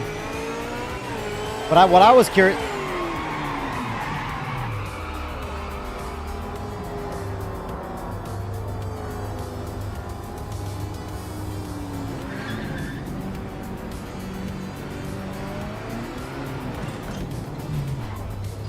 Ow. My car's too jacked up now. Too jacked up.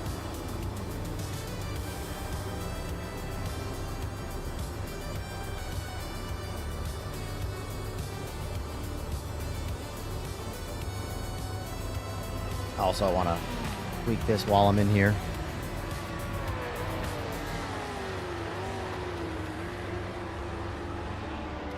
Try 60-40. Start there. That's what's causing me to spin out on downshifting. You gotta be careful of cars that don't have ABS when you're trail braking and downshifting. Because you're applying brake pressure, so in this case here, 45% of it was going to the rear. You're applying brake pressure, you're not locking those brakes up yet. Or the tires up, I should say. And then when you downshift, you real quickly lock the tires up. And because there's brake pressure applied to them and it's not ABS pulsing, it keeps the tires locked and then you lose the rear end. So that's where I gotta put a little bit more brake bias towards the front. So we split the difference a little bit. See if that helps. Realistically, I shouldn't be downshifting as aggressively to engine brake it so hard. But gotta learn it. Do some spectating.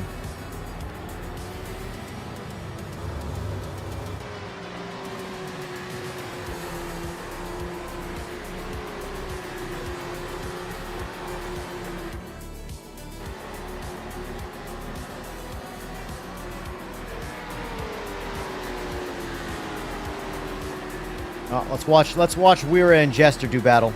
The Aussie battle right here.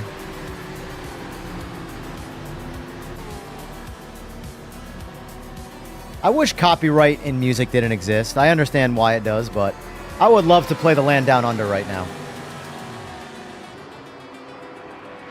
But I can't. Instead, we gotta listen to this garbage-ass AI techno.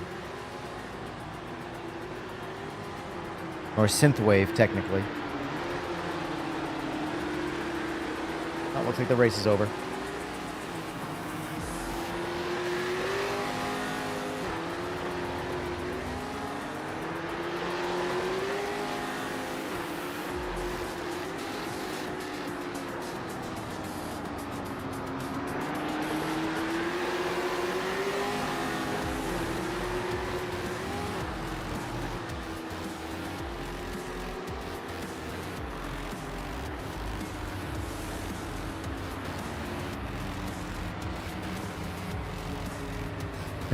You said hello, Matthew. I say goodbye after your 10,000 spins. Hey, it's not my fault you were reverse punting me. Not your fault. But your connection was beating the shit out of me. See, that's the part I don't get. And that's what I was mentioning, Sora. Why I shouted you out there. Matthew here was doing the teleportation reverse hitting me thing. And he has high ping. What's his ping? Yeah, he's 175, and he was making contact with me.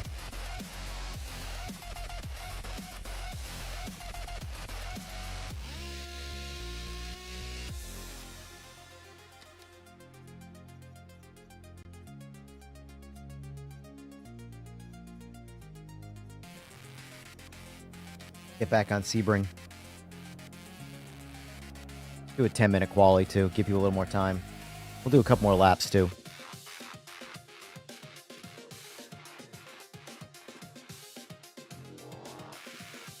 Have a good one, ETR. Thanks for being here.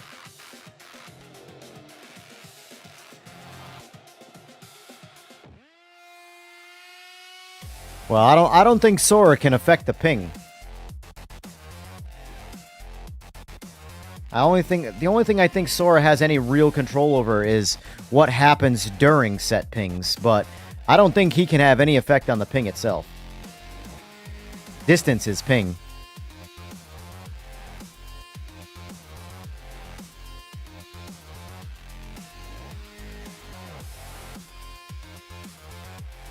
Gotcha.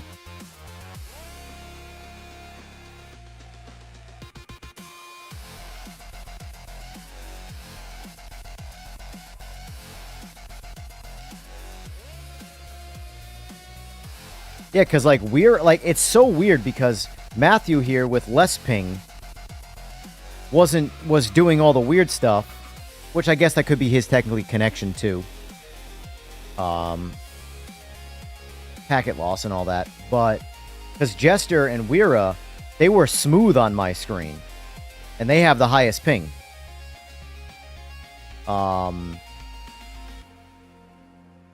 But they weren't bouncing around at all. They weren't hopping. They could drive through me, obviously, because they fell under the credentials of over 80 ping or whatever it is. But they were visually very smooth on my screen.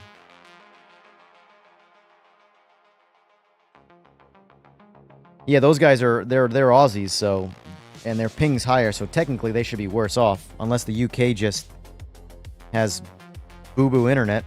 I don't know. Sora would know. He has to deal with it. Oh, never mind. Sora's not in the UK. I don't know.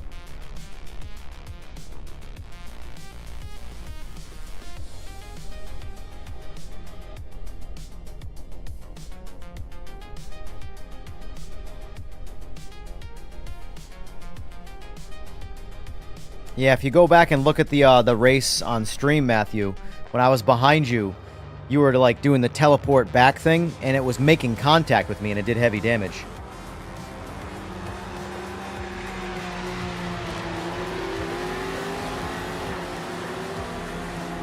I'm just curious, what can we go on for... Oh, we're maxed, okay. Oh. Interesting.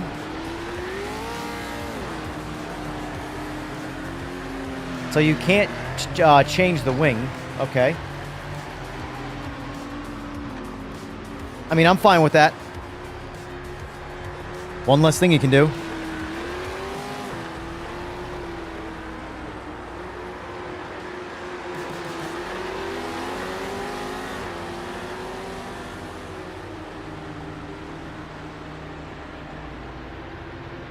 What would be the negative side of that, Sora? This is always a give and a take. Actually, you know what? I'm gonna have my yogurt first. Problem is the cost. Well, that a lot of the times is the problem. The old cost.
How toxic is online in PMR? I mean, there's no real communication online, so I would say it's not toxic at all.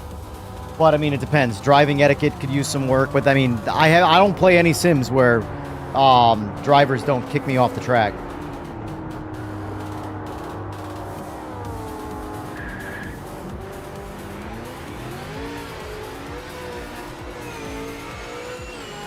The toxicity stuff comes from behind the scenes. Like, if I was just playing this game and not streaming it, it would be no different than any other sim from a toxic experience, if you will. It's involving myself with, like, from the social aspect of things is where it gets a bit silly. Good thing is I have met some pretty cool people in the process. But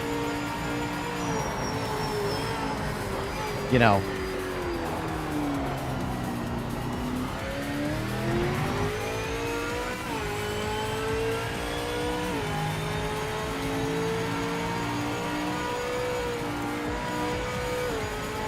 That's very true.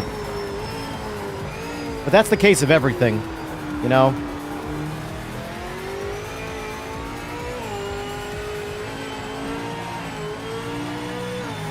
Like, for me to make a negative video, someone's really, really gonna have to wrong me.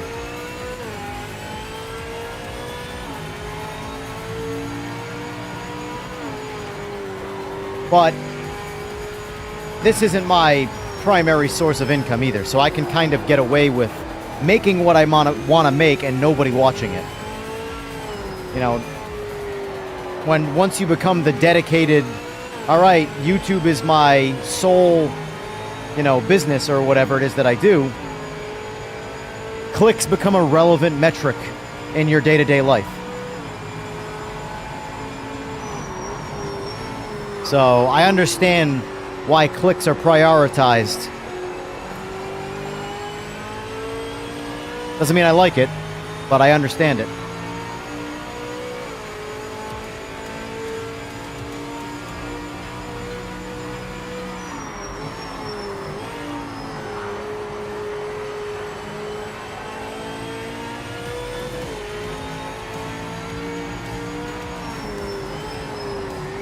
I don't know. I mean, from my understanding, so the graphics, there's a lot of things that are like, you know, graphics, things like that are being worked on round the clock that if it makes its way into an update, it does, but it doesn't necessarily make its way into the patch notes. I have seen so many things happen in the game that were not listed in the patch notes. Like the Cadillac LMDH, the audio buff that it got was not in the patch notes. And it's not a small change. It is a very different audio.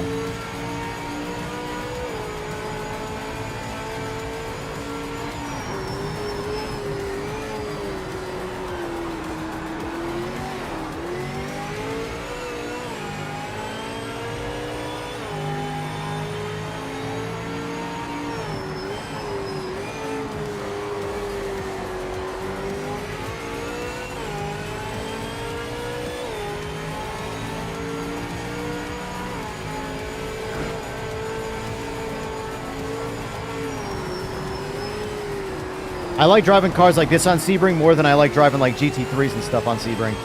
It's a bouncier track, and these cars being like out of control, you're just doing more driving. But it's like rewarding type driving.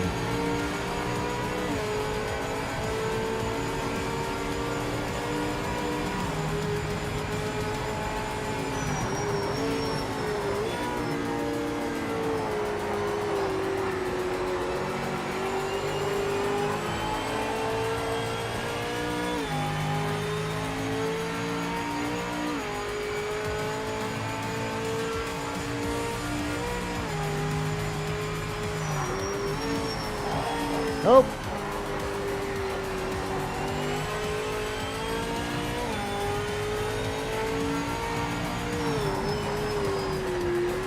Yeah, I think I'm like in 60-40 brake balance right now.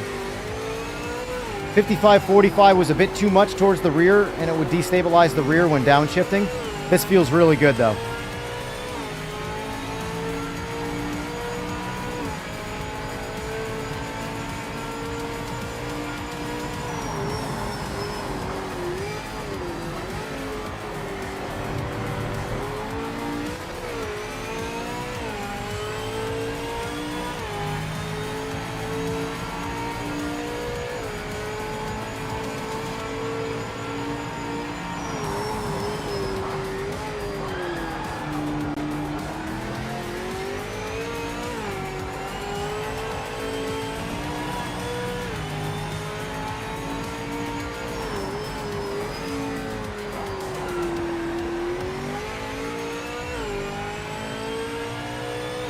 What's going on, cool dog?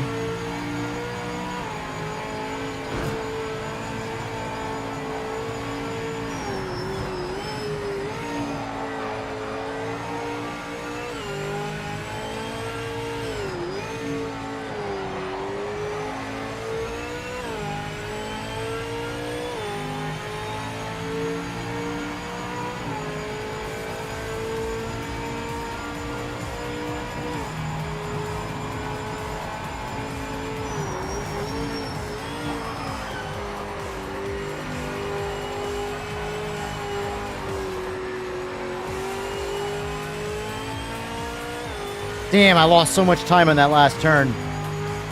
Ah! That'd have been deep twos if I didn't butcher that last turn. Oh well. Oh well. I'll take what I can get. No complaints.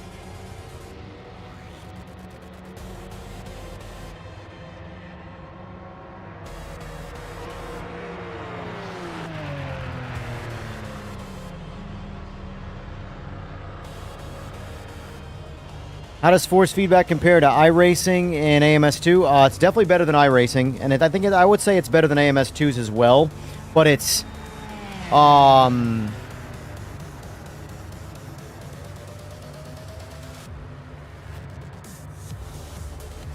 it's hard to explain when I say it's better. It's better than AMS2.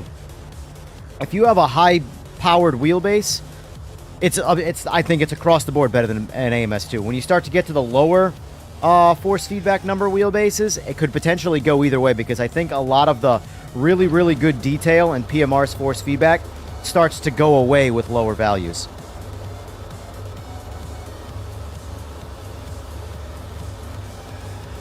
There's a reason why I like 8AM, especially at Sebring. 8AM Sebring looks absolutely beautiful in this game.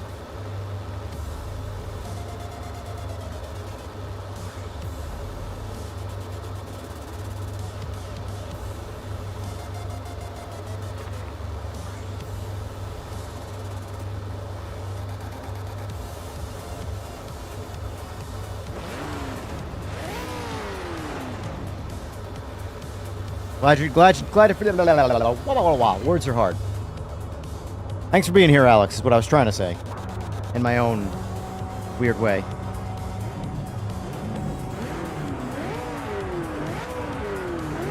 Of course, Weir got pole.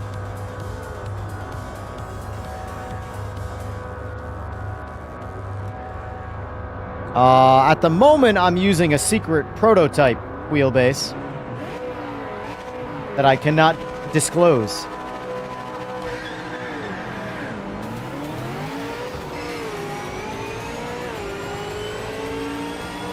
But for the sake of science, we'll call it the Alpha EVO Pro. Whoa, whoa, whoa. Oh, look at Jesus Christ. Captain Packet loss.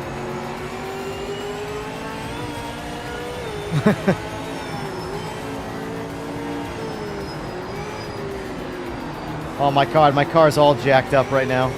Although it's driving straight, so it should be fine to actually drive. Oh, I spoke way too soon. Just pass me. I've already blown this race up.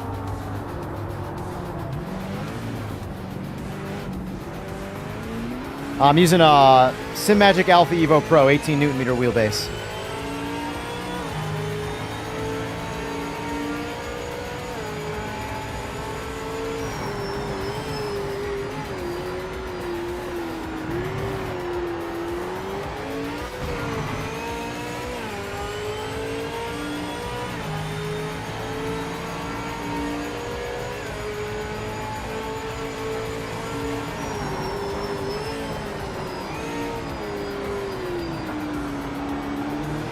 So what's everybody think of this car so far? I'm having a blast. The more time I spend with it, the more I'm starting to like it even more and more.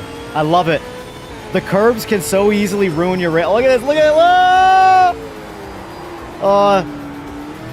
it. These cars are fun, man. I love hard cars to drive. These are like a slower Group C car.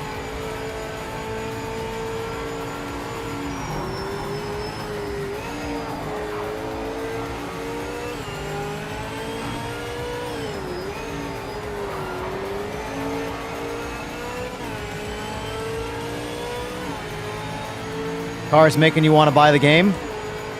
It was a free one, too.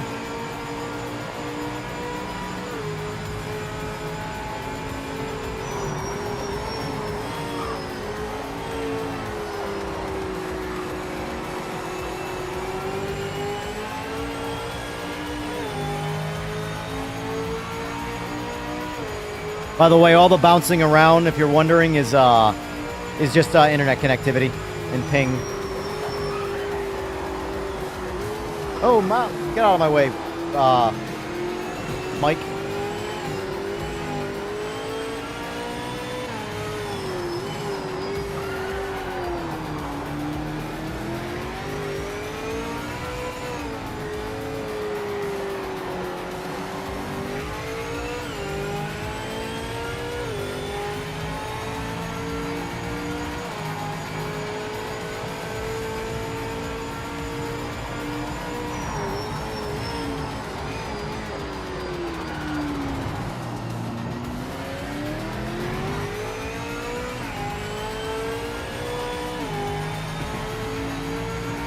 I think this game has some of the best audio sounds. So of all the things to prioritize, for me, it would not be audio.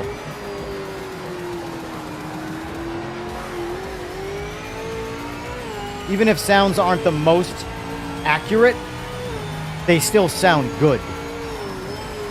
Like, I have no idea what this Ford Falcon sounds like in real life. But the sound it's making right now makes me not give a shit what it sounds like in real life. Because it sounds good.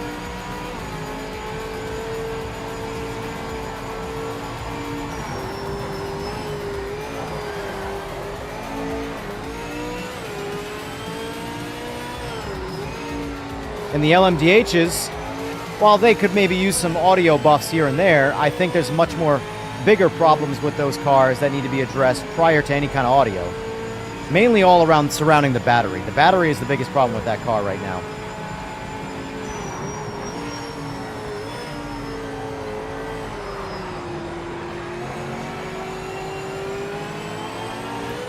Oh, I pushed it. But that's okay. I don't mind that accident. The thing about that spin out is I don't disagree with it. I know exactly what I did. I got into the throttle a little too soon and hit one of the bumps and lost the rear end. That's all it takes.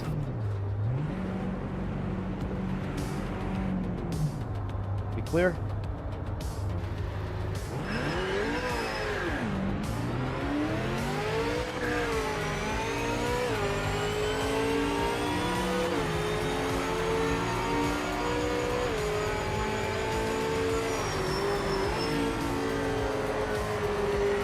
Looks like a racer mobile.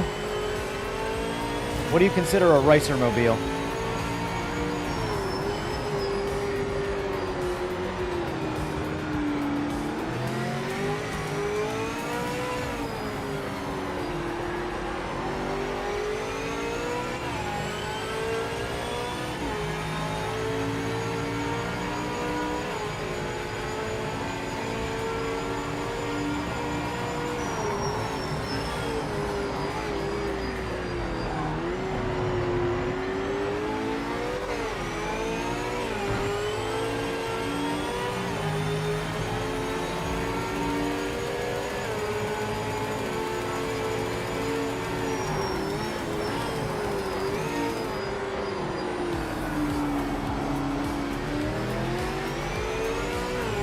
I mean, yeah, it's not the best looking car. I don't give a shit. I'm that guy that wants to have the ugliest, shittiest looking car that drags you down the road and it pisses you off. You know? But I'm also that guy that wants to have, you know, the baddest car.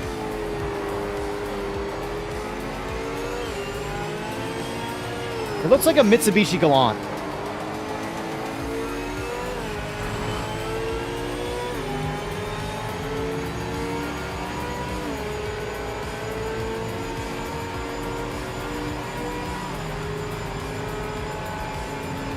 I still want the Holden Monaro.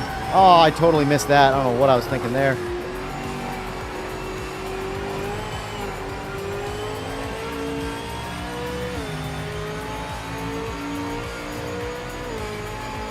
Guy in the track. Do you actually have a Trackhawk? My buddy had a Trackhawk. He just sold it.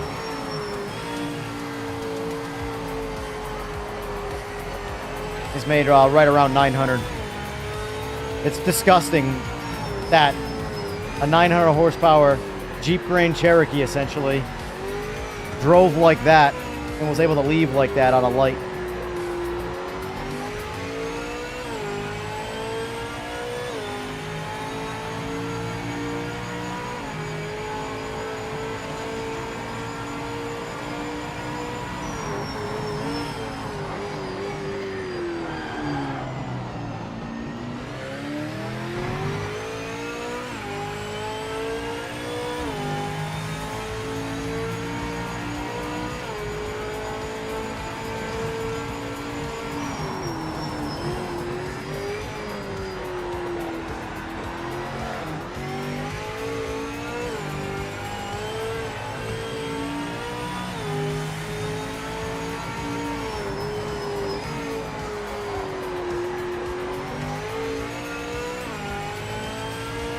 Yeah, the kid'll get you.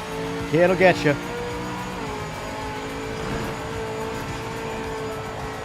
Luckily for me, I've outgrown the adult toys. I still want to build a track weapon, but not in any kind of rush. But I do want a project car. I want to build an MX-5 really bad. But I want to find like a nice low mileage LS3 or at least somewhat of equivalent to that. Got to be an aluminum motor though, can't be an iron motor. Wide body, the ever living dog shit out of the MX-5. Full cage. All the subframe support, all that.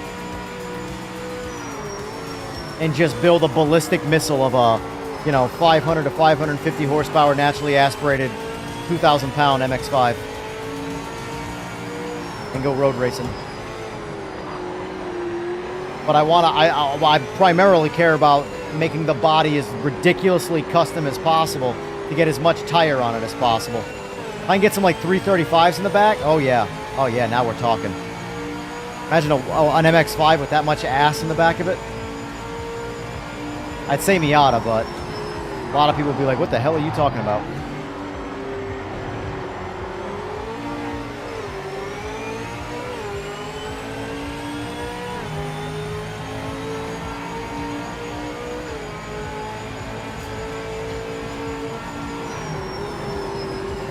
I basically want to build my own modern day version of a monster Miata. I think it would be a fun project to chip away at. I just got to find the right car. That's the thing. I got to figure out if I want to go old or on the newer side. Because the thing about if I went on the newer side is I could at least work with the stock power plant for a little while and focus primarily on the body. And my idea would be essentially to take the factory like 130 or 170 horsepower motor, whichever year I get comes with it, and make it have so much grip that there's no way to crash the car. You have to be an idiot and just drive it into a wall. And then put some power to it.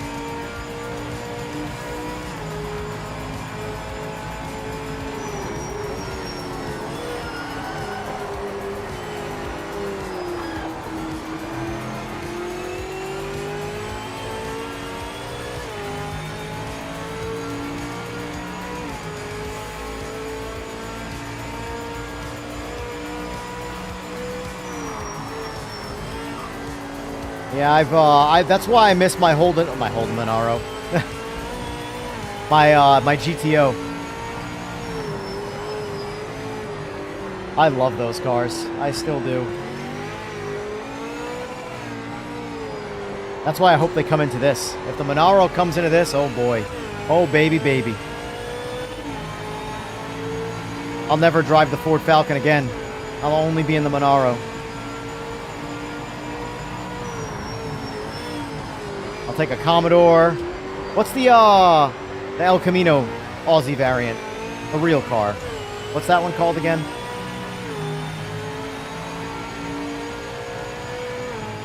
I had an 04 GTO. I had basically a Holden Monaro. Calling it a Pontiac GTO. What the mother? Too much downshifting too soon.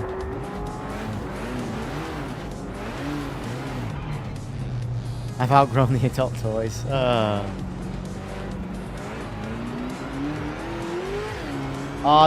04 had an LS1, the 05, 06 had an LS2. But I had like 57 motors for that car. I built and blew up a lot of motors in my young years learning how to build motors. See, here's the thing. I didn't have like proper guidance when I was young. So when I was building those motors, I learned through making mistakes. I didn't have anyone to hold my hand and be like, no, you can't do that. So I learned the hard way, things you can't do.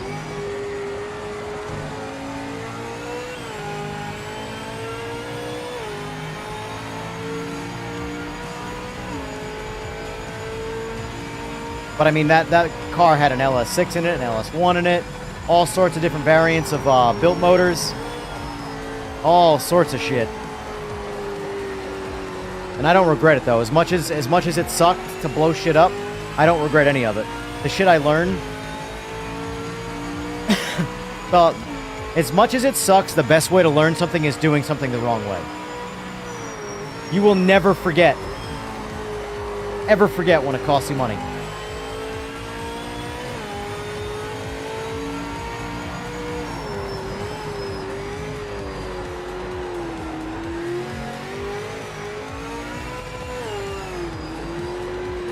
But yeah. After my GTO, I had a Boss 302. That motor was always bone stock, but it made head cam LS motor or LS power with a stock motor.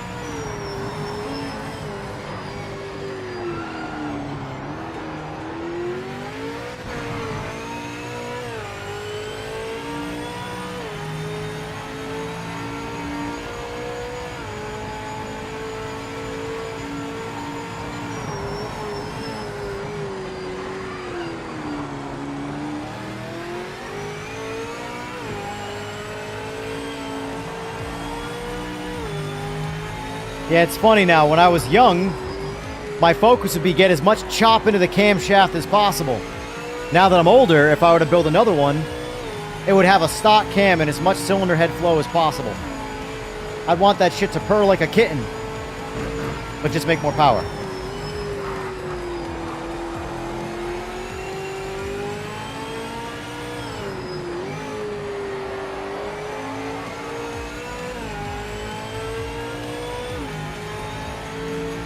Sounds good, Alex. Thanks for being here, buddy.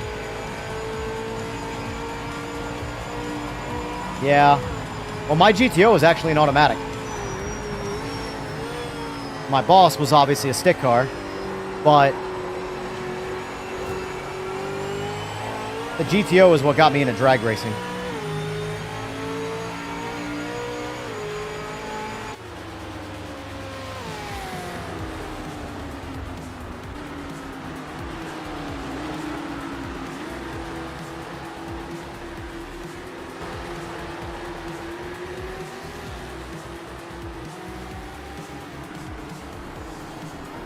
Is Sora still here? I don't know. Sora, are you still here?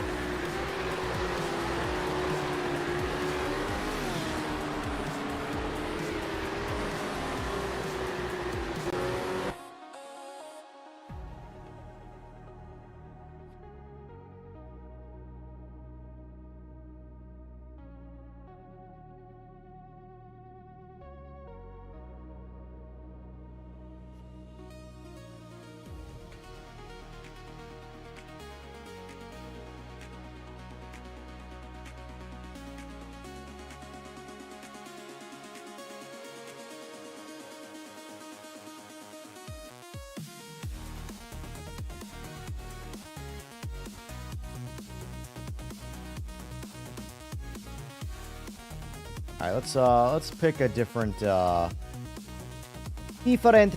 yes. Ooh, let's try Zolder. Try Zolder with these. It might be a shit show. Worthwhile shit show, but a shit show nonetheless.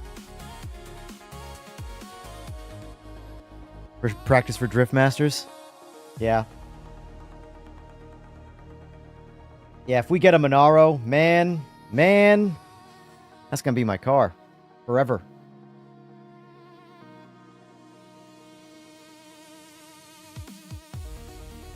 We'll do Silverstone next, Grumps.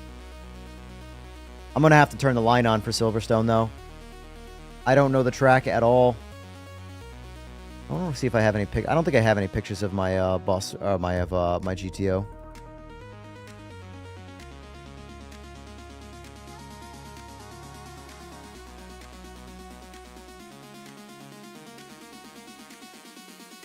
Here's one for you. That's where it all started, right here. Right there, boys.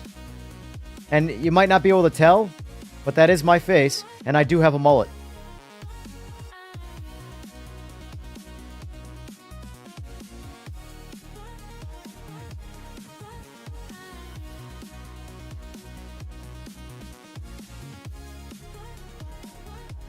I can't remember whose car that was.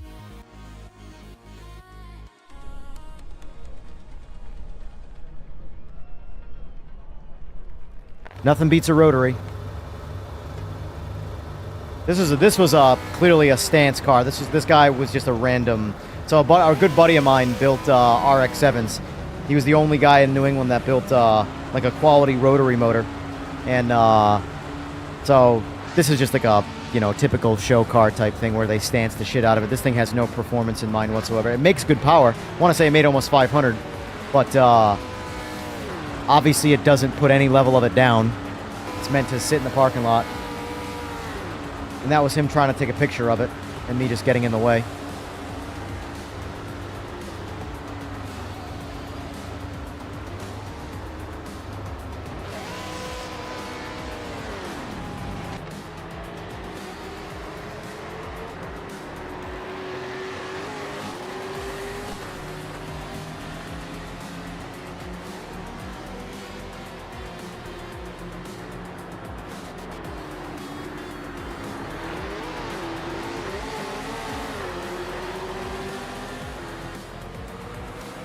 Also, Matthew, I believe that is a bug. I just turn off the voice audio. That's why you don't hear it on my stream at all.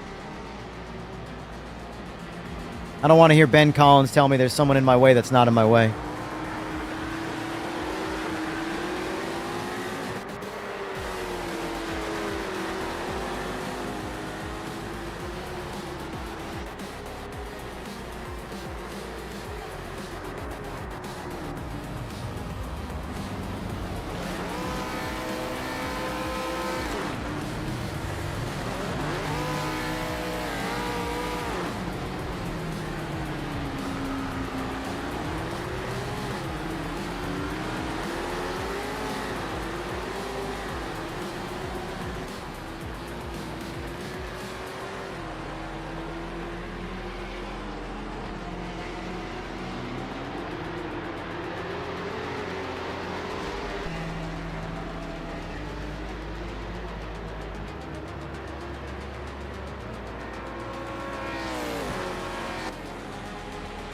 All right.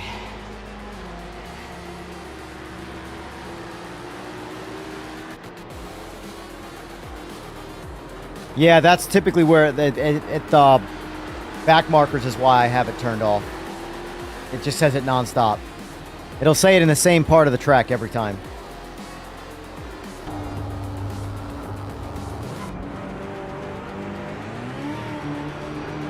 This must be new. Pit limiter turns off. That must be new. Sora, can you confirm or deny that they added that, or you guys added that in this update, where the pit limiter just automatically turned? Mine never did before. I would always have to manually turn off the pit limiter.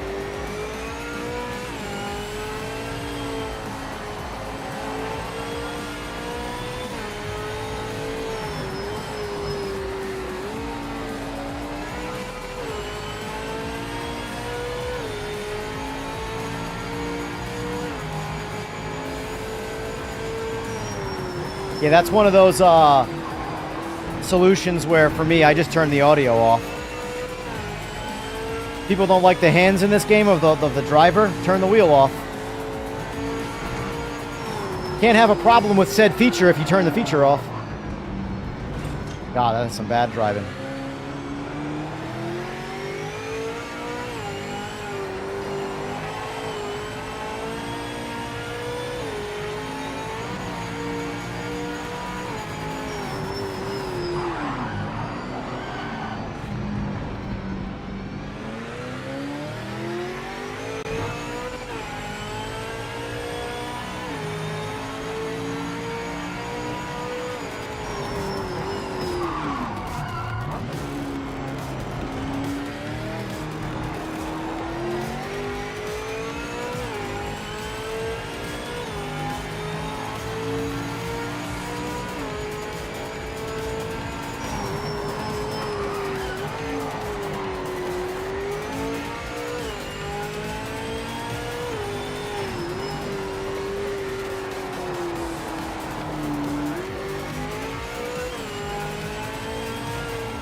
More tracks will be added.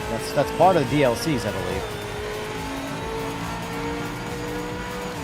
But you're not going to see, I don't think anyway, unless it's a custom track like a bonus like this car is, where you get a track out of nowhere.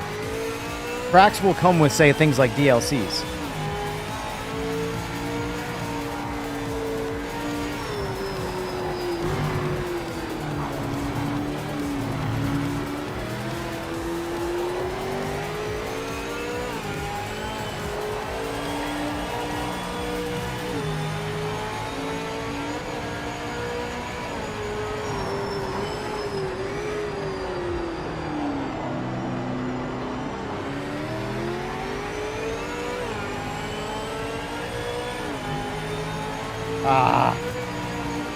Looking at chat is like poison to my driving.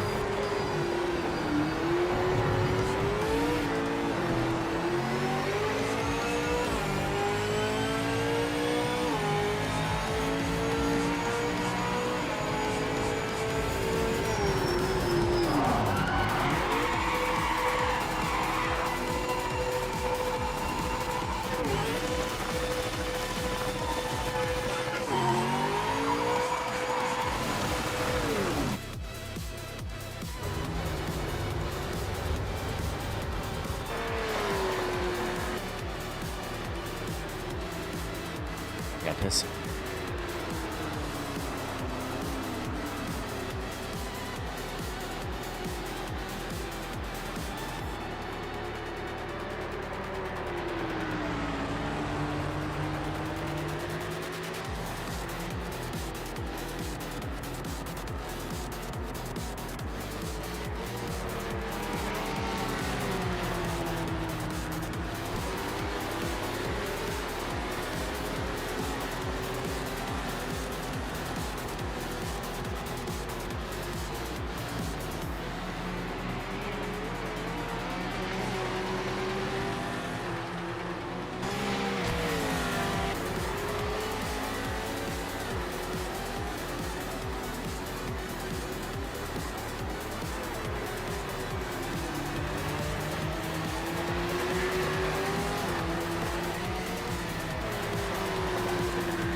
One thing I appreciate in this game that I don't know if you guys noticed, not a lot of other racing games do.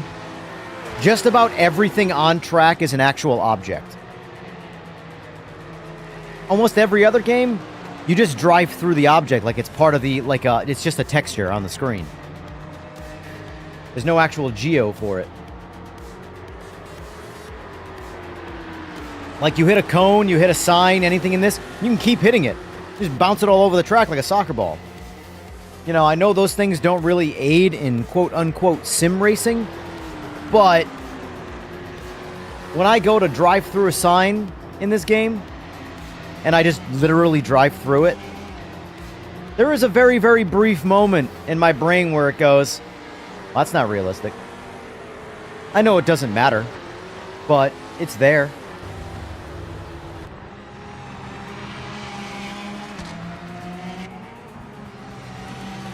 Yeah, Eagles.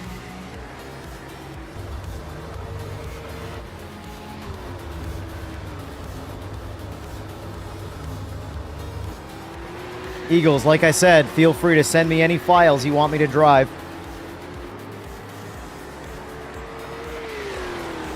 I think this car with like 100 to 200 more horsepower and a little bit of rear tire grip, a little bit more, I mean, to offset the horsepower, this car will be a lot of fun.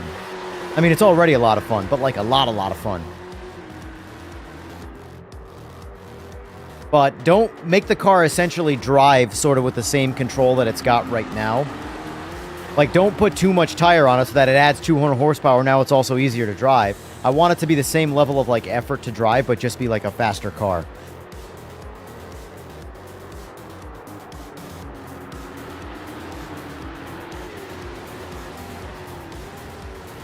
do you mean Eagles? Can't be modded.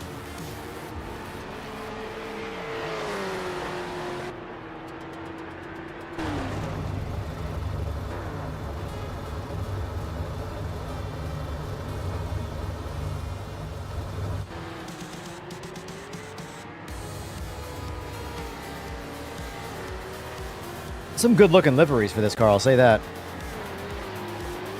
Ah, lock DLC file. Got it, got it. Oh well. Good thing the car is fun to drive anyway.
Yeah, he's flying, isn't he?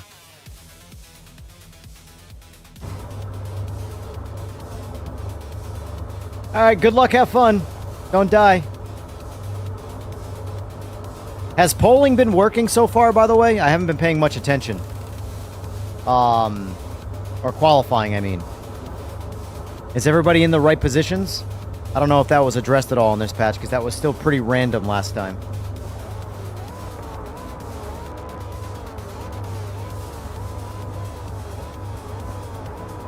So far, though, out of 82 votes, 89% say they like the car.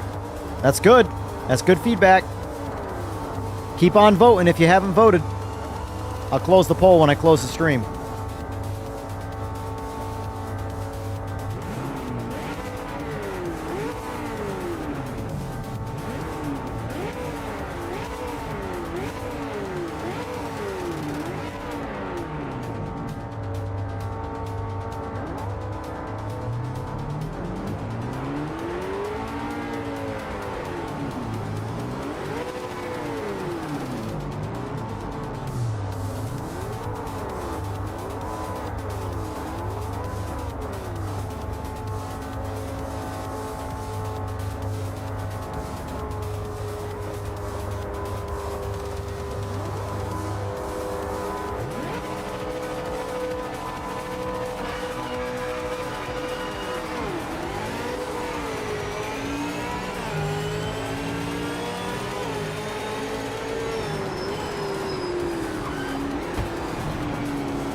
Oh!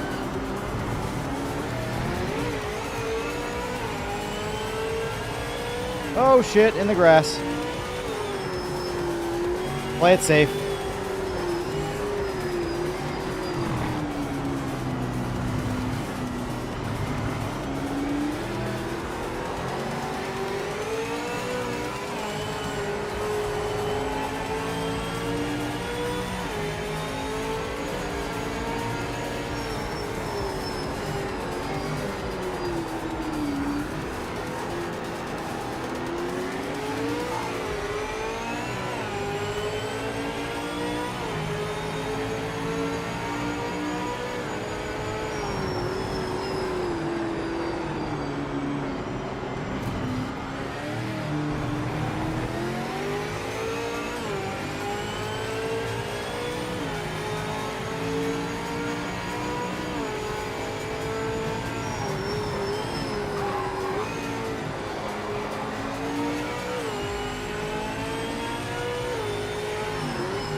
I knew that was coming. Couldn't avoid that track limit.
Car is much more stable on this track, probably because it's a smoother surface.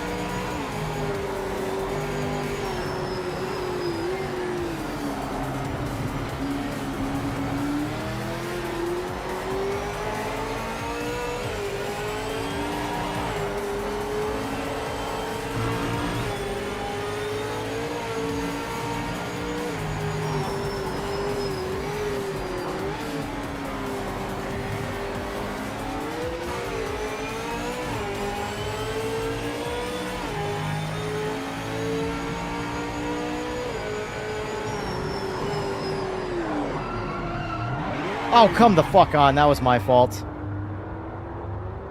Ah, it was my fault. I put it in first gear. I don't know why I did that. I am never going to post a lap time, man.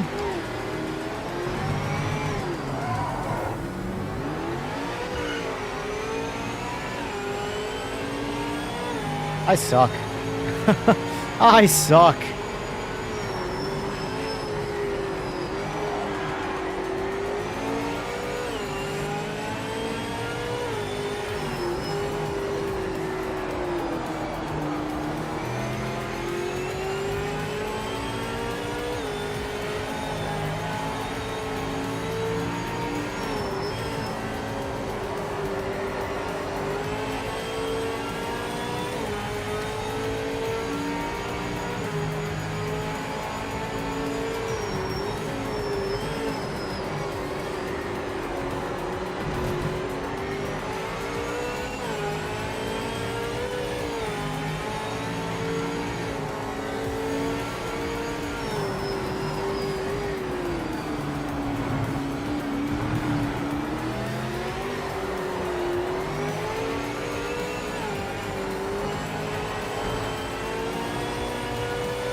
Going on, AJ?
I'm a mess.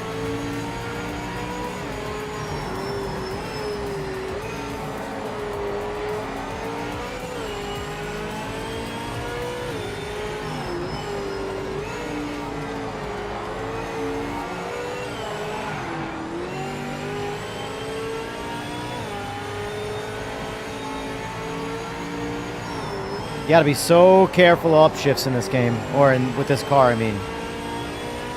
You're turning and you upshift, she will shock the tires and send you a spinning.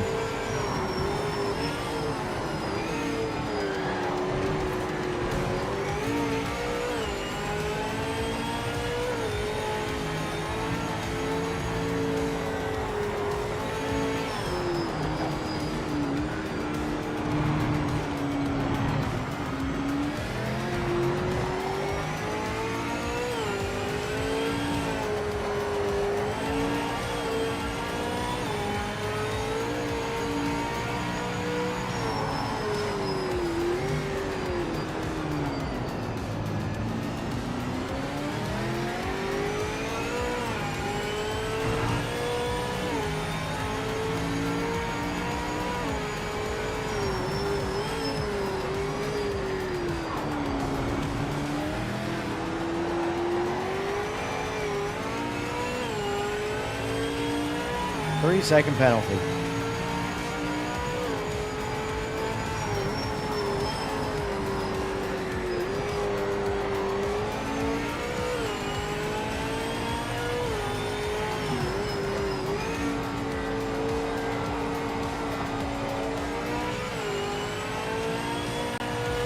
Sweet. Appreciate that, Alex.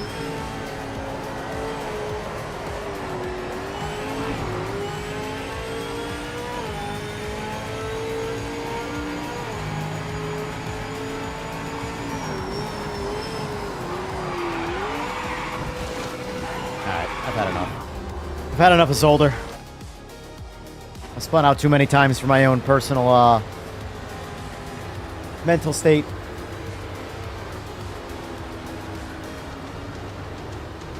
Zolder's challenging for a car like this because it's primarily a pretty stable experience. And then one tiny little downshift mistake or tiny little upshift mistake. It's really all around shifting, I notice. You lose the car.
That's internet connection, Shamrock. Nothing you can do about that at the moment.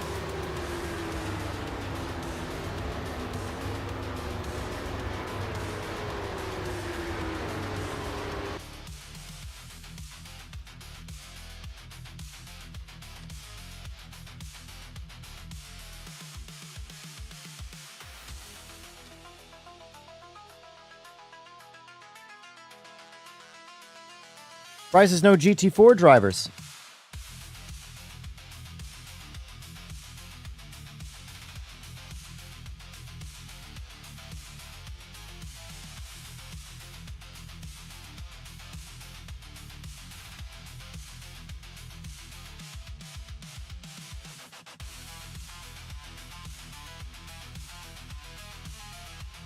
I think the problem, Shamrock, is that it's inconsistent, not so much that it's an exploit. It shouldn't cause damage. But you can't knock that actually happens, you know?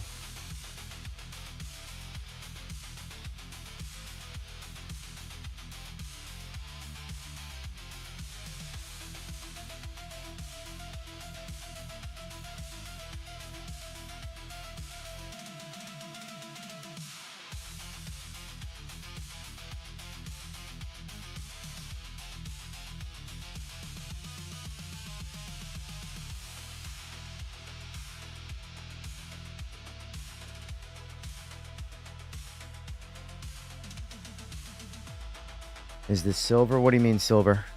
Oh, shit, no, it's not. My bad. I forgot I told you I would do that.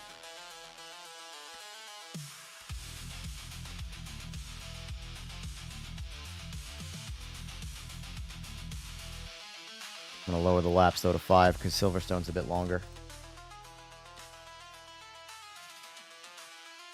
Now, that was Mo Sport.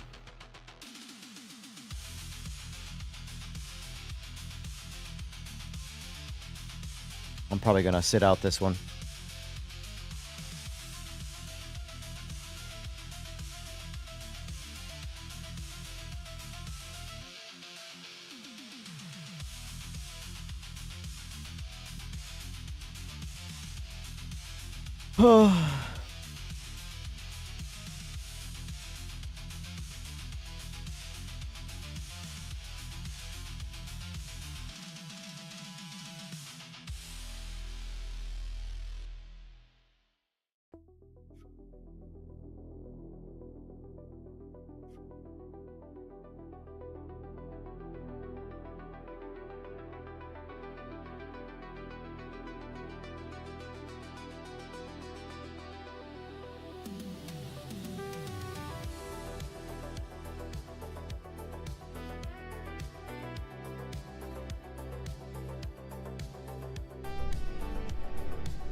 Yeah, it's not supposed to happen like that, though, Shamrock.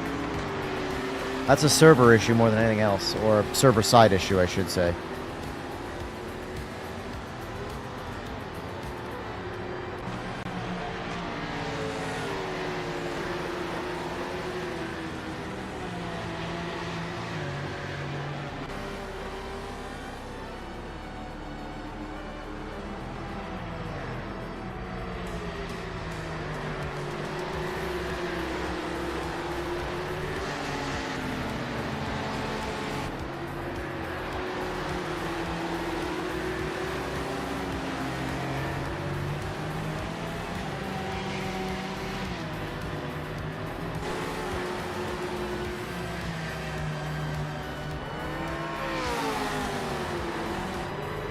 How's Discord looking right now? Is it a complaint session? As per usual? Find out.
Let's see. The AI on cold tires at the start of the race and the supercars, I've noticed they're looking mighty tail happy, and I like it.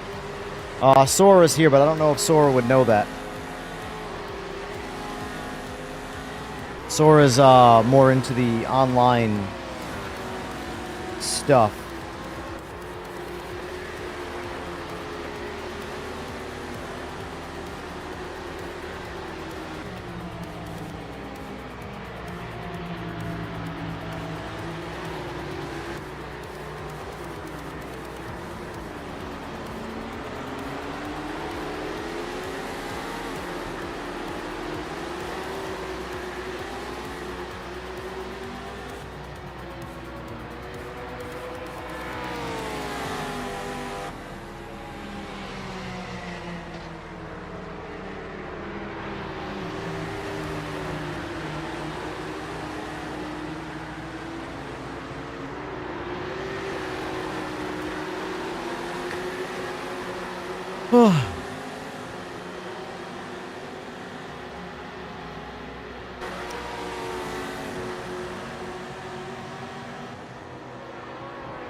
All right. A lot of conversations going on here. Sorry, guys.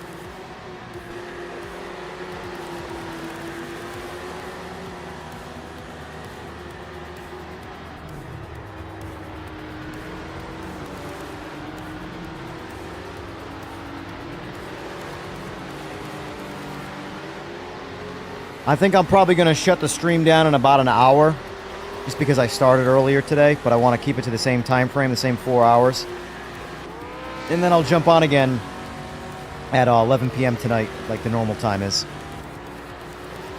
I didn't get a whole lot of sleep last night, so I'm starting to feel it now.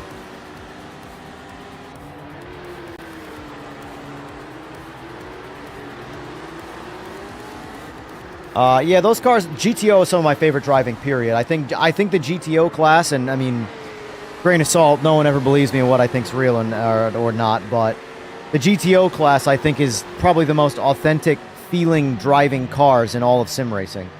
They drive incredible.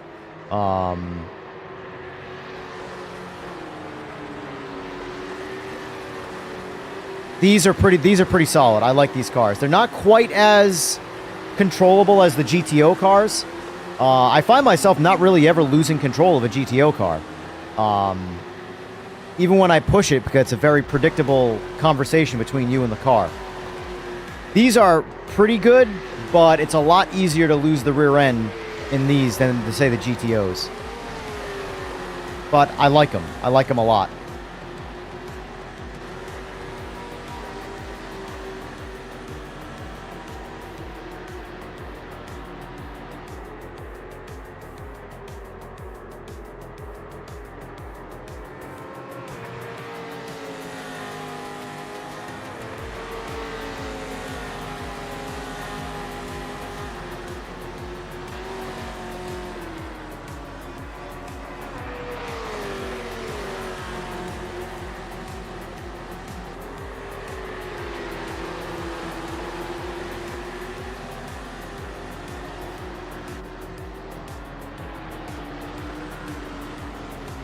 I'm not doing any qualifying, no.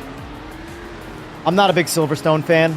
In fact, it's like it's up there with my inner Lagoses. It might be fun in this car because this car is just fun to drive, but I'm not going to waste my time qualifying. I'm going to qualify last if I tried, which if I don't qualify, I'm going to be in last. So either way, it's the same scenario.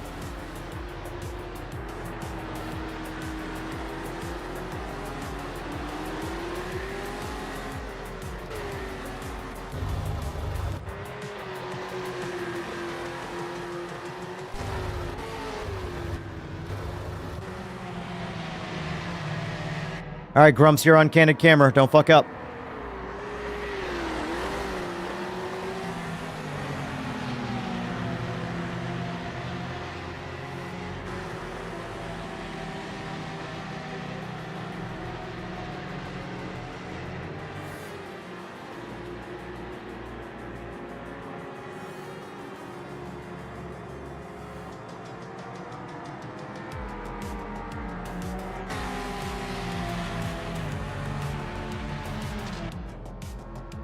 Good to know, Devils. Good to know.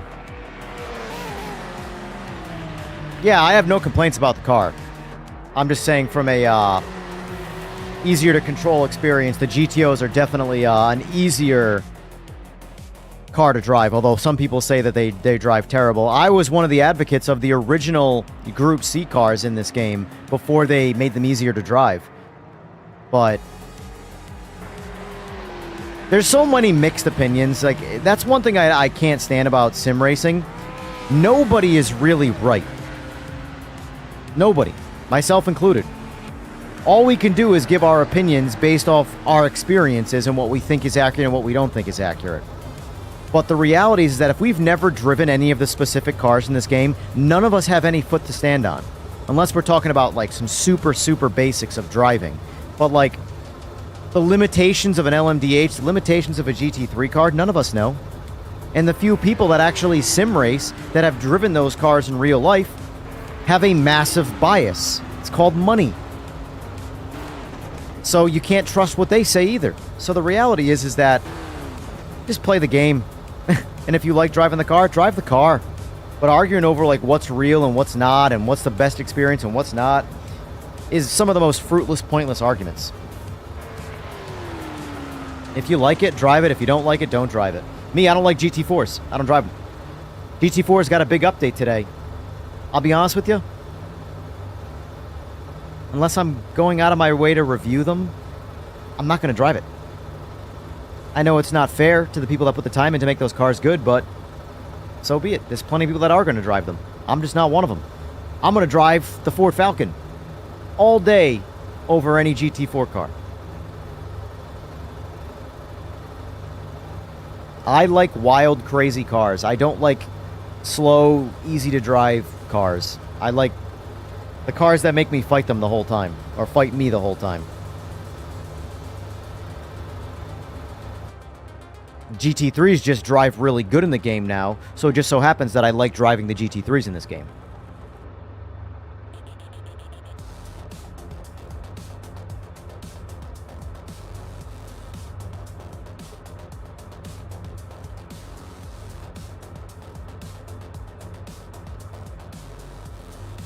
But if anybody wants to race in real life,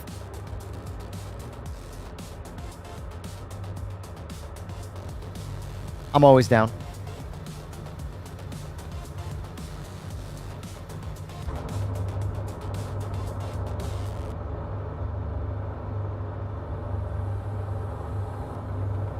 Alright, so where am I on this? I am in 14th place.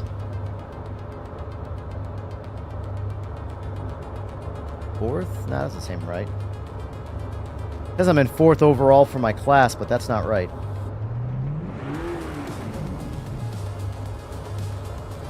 Should be 6th, according to what's in front of me anyway. No, more than that.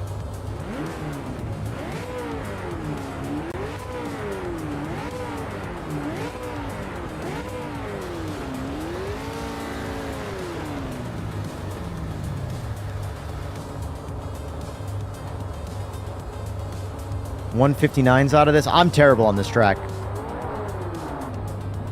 I'm absolutely dog water on this track.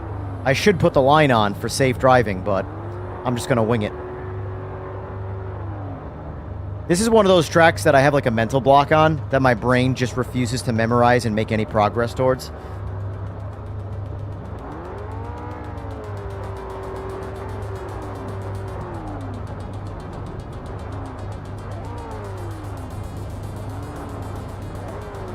I wouldn't really call that a bias, though, Devils.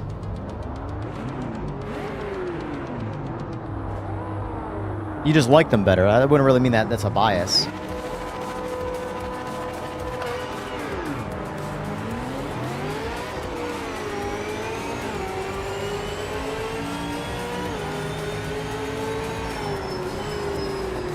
When I say bias, I'm talking like,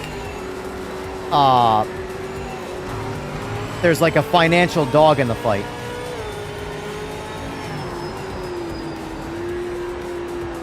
Like all the pros that sim race, they're getting paid. They're getting massively paid through other sorts of sponsorships and shit. Oh! Someone drove through him, so I thought I could too.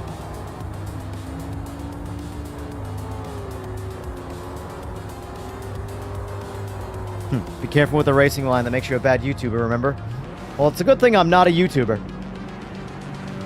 I just have a YouTube. What I am is the owner of a performance shop in real life. That's what I am.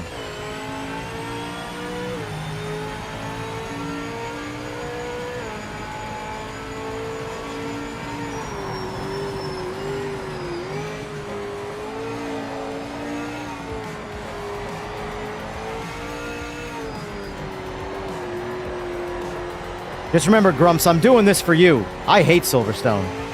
This is for you.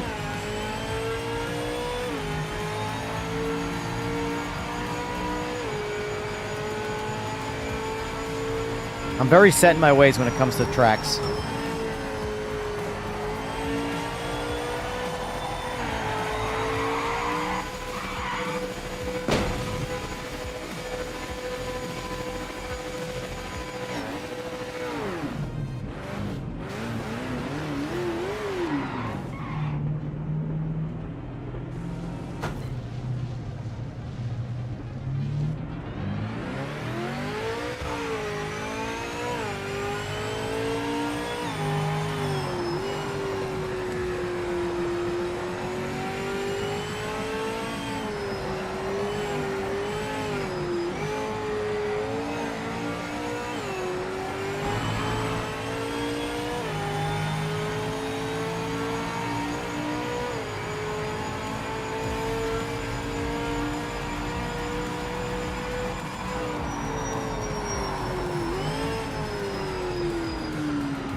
Fuck Silverstone. I hate this track. I don't even want to do solo laps around it. I just hate it. Like I said, I'm set in my ways. I don't like Silverstone. I don't even want to take practice laps. I just don't care about it. I am like this on certain tracks. Silverstone, Interlagos,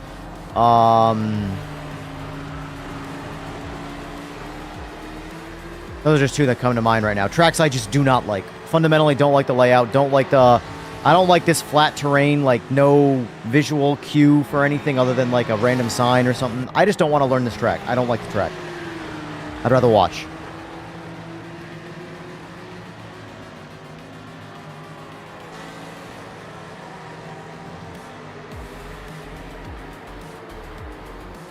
In all honesty, Devils, you're better unless you have a... I will say, streaming is... You really have to like the live audience to do it. But just know, every fucking thing out of your mouth, you're gonna be judged for. Doesn't matter how right you are or how wrong you are, you're gonna be judged for saying it. And I fully understand why, like, a lot of sim racers that are, like, successful, they don't say shit. They don't say shit. Because it doesn't matter how much you say 2 + 2 = 4. There are going to be idiots that call you, people that say you're an idiot because the answer is actually 5, when it is factually incorrect. But that is what happens when you have a live audience and you make videos.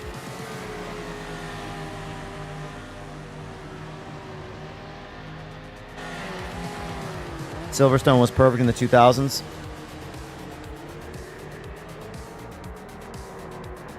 Oh man, I don't have any interest in the track. I wasn't even going to attempt to make a lap, and I was like, screw it. And then, you know, I saw one guy drive through someone who was spinning out, so in my head I'm like, oh, well, I can drive through them. Nope. I could not drive through them.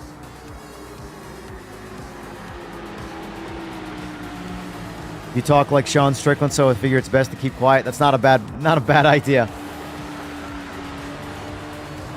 Love him or hate him, that man says whatever the hell he wants, and he gets in a lot of shit for it. But he also doesn't give a shit, too, so.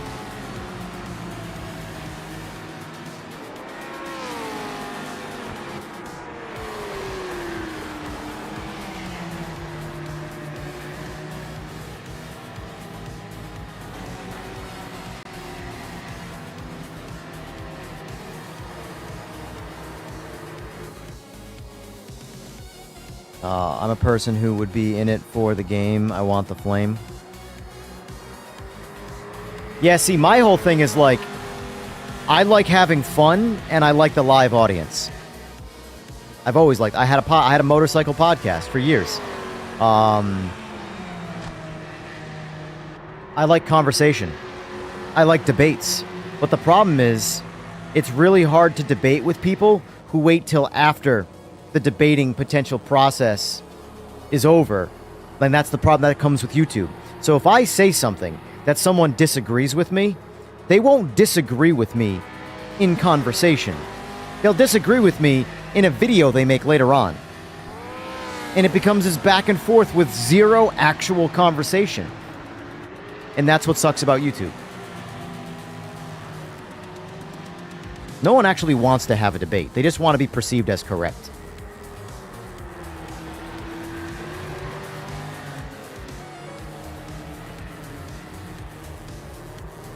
Because what are the 3 words that men do not like to say? The 3 most fearful words a man can say. What is it, chat? I'll let you guys answer first.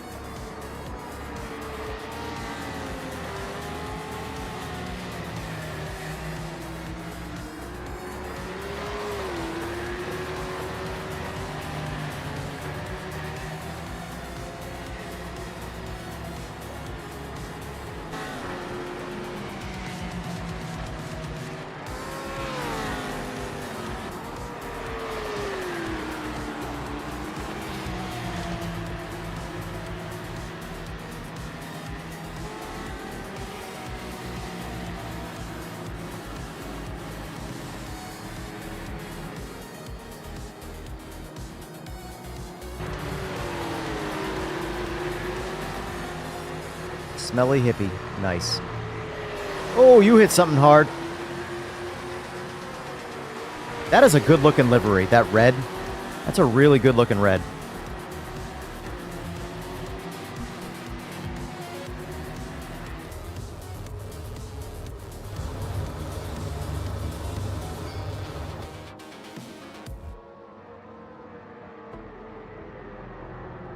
Whatever you said, Harry, it didn't come through. All I got was just kidding. YouTube must have said nope. Let me see if Streamlabs shows it.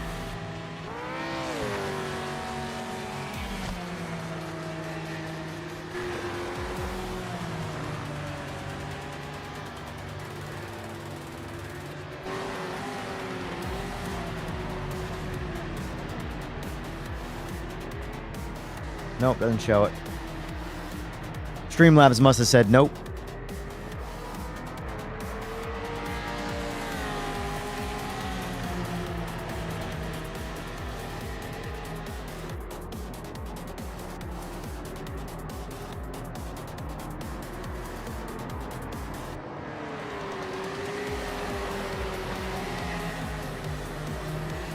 Well, my best conversation for debate in general is I always... thank you for the sub, Lewis. I appreciate that. Play devil's advocate for your own argument. And I always try and do that. I'm not going to say I'm the best at it. But if I confidently think one way about something, I play devil's advocate for my own thought process to either strengthen or break down my actual argument. Also, fun fact, oh, by the way, the answer to that question was I don't know. The 3 words, I don't know. How many times have you been in a debate with friends or just a basic conversation where everybody's guessing at the answer and they all have cell phones that they could easily, within 15 seconds, get the actual factual answer? but they sit around and debate, and people actually get like egotistical about their wrong answer. I see it all the time, nonstop. People do it all the time.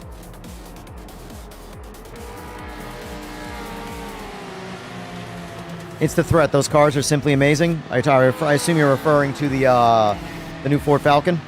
I love them. I love them. I want them to add more and more cars like this. I'm glad that they fixed the GT3s and they made the GT3s really good now, but I want more cars like this.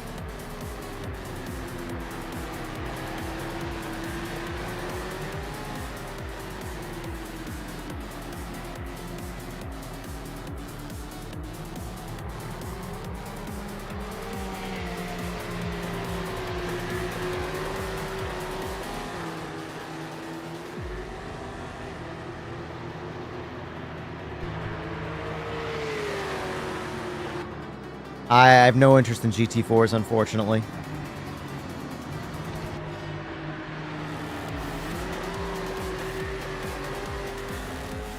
I'm glad you had fun, Eagles. I think I made it to turn 2 or 3 and said, "No, I'm good." Yeah, we'll see what we get for the GT500s.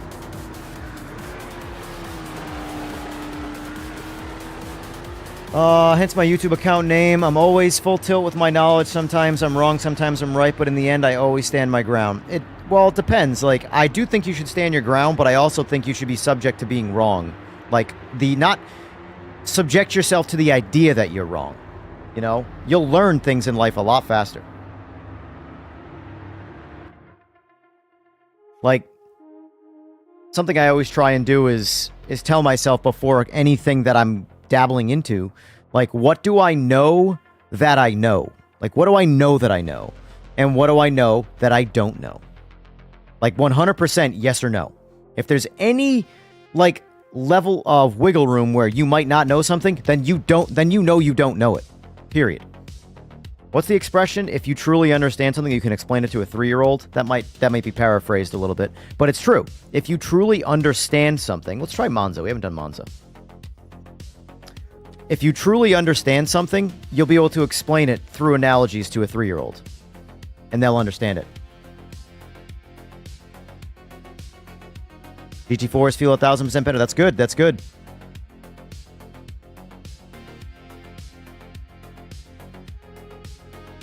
Yeah, I feel like the Super Skyline and NSX are pretty much guarantees if they're following the GT500 category, since they are like the staples.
Let's see, what am I doing?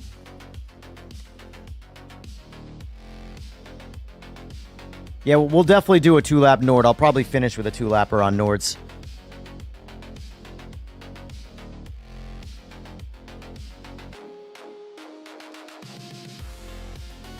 Yeah, see, what happened in that last race for me was a token example of how, like, the ghosting needs to be, like, a temporary fix and not a permanent fix, because I visually witnessed someone spin out in front of me, and the person who was to my, like, front right drove through that person, and in my mind goes, oh, well, they're spinning out, and he just drove through them, so I don't have to deviate. I can drive straight through them as well. And then I bounced off of them. So that's the problem with the ghosting, is you don't know when you're in a scenario where ghosting is going to apply and when you're not, which is why you kind of have to just sort of drive like no one's ghosted, which is the right way to do things right now.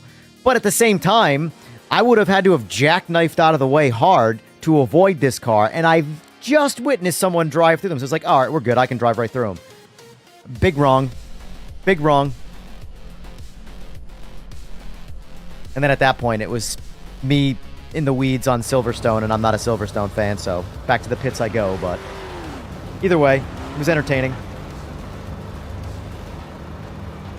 That is a short, Jester. That is a short. What are you thinking of these cars so far? I'm loving them. We need more of them. That's the problem when you give someone like a free, like good thing. You want more of them. And I get it. Can't be spoiled, but at the same time,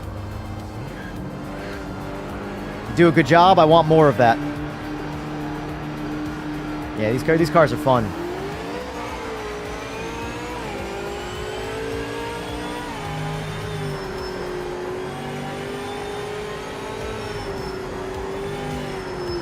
I am glad they added the pre-warm to it. In case you guys haven't figured out, I've been running the tire pre-warm just because I'm trying to mitigate some of the lap 1 sloppiness that happens in the custom lobby stuff, you know?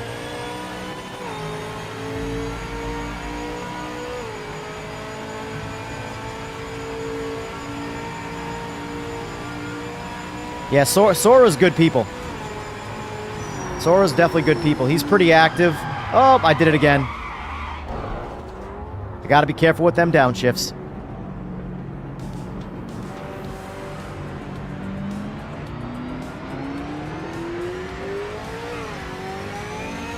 I think Sora was the first dev I ever spoke to in this game, because he was in one of my lobbies randomly.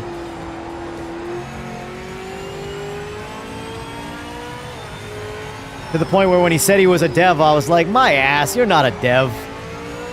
You're just a troll saying you're a dev. Nope, he's a dev.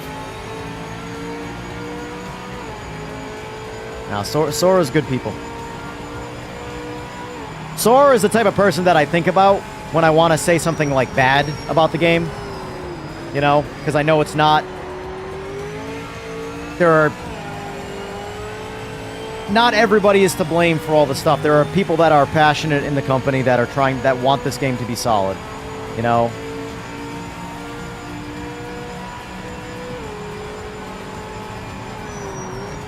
That being said, I have to actively rib on Sora from time to time as well.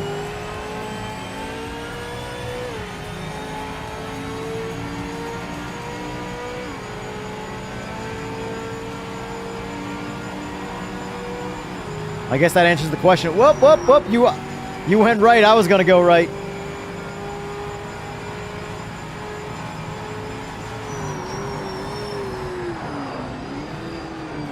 Oh, I gotta learn. Just go around me. Just go around me. I gotta learn the braking zones on. This is why I like Monza as a test track. Monza's a fantastic test track because you get so comfortable in the straights just on cruise control, and all of a sudden you gotta brake as hard as possible, but as safe as possible. Then make a hairpin turn. Then you get right back into a straight, and then you gotta do it again. It's very easy to abuse and make mistakes on such a simple track.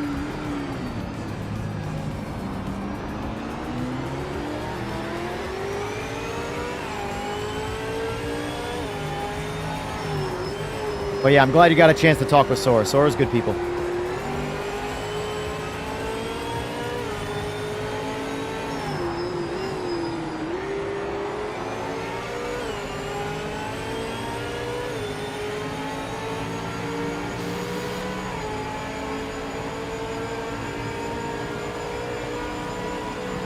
To me, that has to be server, because I am flying around them in the straight.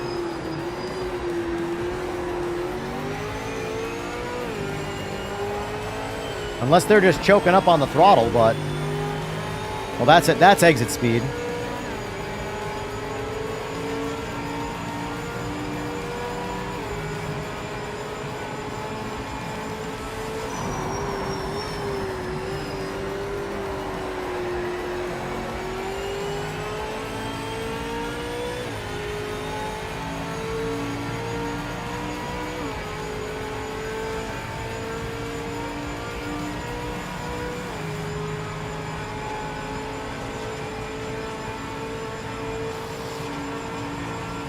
Alright, let's try 175.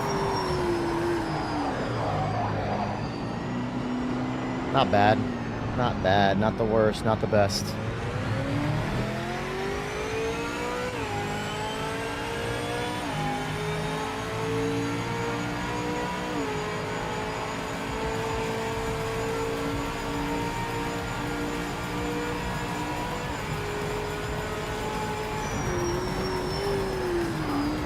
Ah, you, sir, downshifted too many times with too much brake. I know that because I just did it.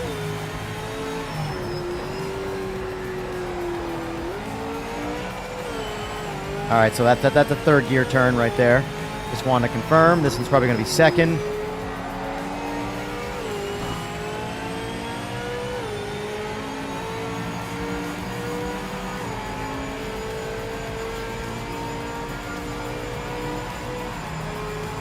Yeah, I agree, Devil's King. I agree. That was shitty. I love it when you're driving a car like this too, and you can come around that last bend sideways, but like controlled. Can't do that in GT3. Oh, too soon.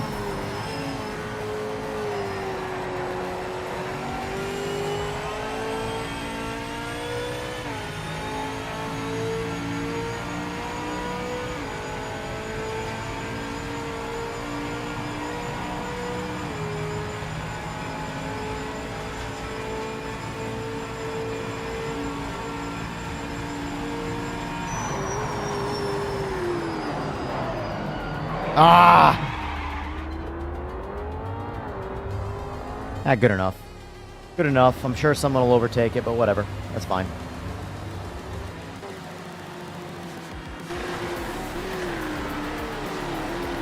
We're in Jester. They're always right next to each other on the track. Good little Aussie battle.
AJ. Did you see the part where I was in the LMDH on Spa and I crashed the supercart? It was an AI, and I had already basically was on the last lap. He was in the dead straight coming back on Spa, and he was right in front of me, and I drove right through him and flipped him over me, and he just flew through the...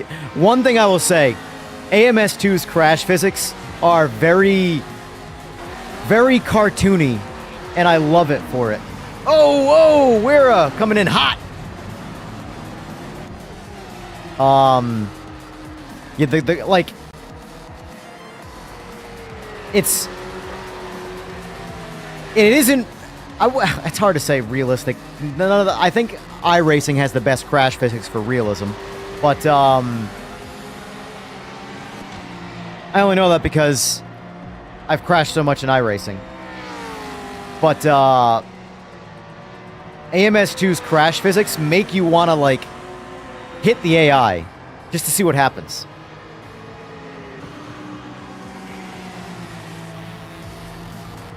I actually got to clip that from the stream last night.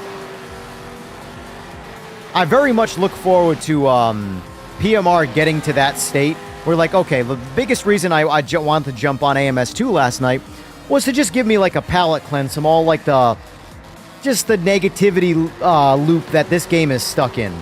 I'm like, it's even though it doesn't have anything to do with me, it has everything to do with the game. I'm still playing the game, and it's like the aura of it is like bleeding off onto me. So I need to play something like AMS2 has just a overly positive. It's the polar opposite. Everyone's positive. It wasn't always like that. It was once upon a time. It was also very negative, you know. But AMS2 is extremely overly positive right now, so like for me, I wanted to get in on some AMS2 for a nice palate cleanse, and I'm glad I did it because I woke up today feeling refreshed from playing AMS2. Just because you play it and nobody talks shit about the game, whatever. You just have fun. And I look forward to this game getting to that point where you can just get on and have fun and not worry about anything or be consumed by negativity. You know?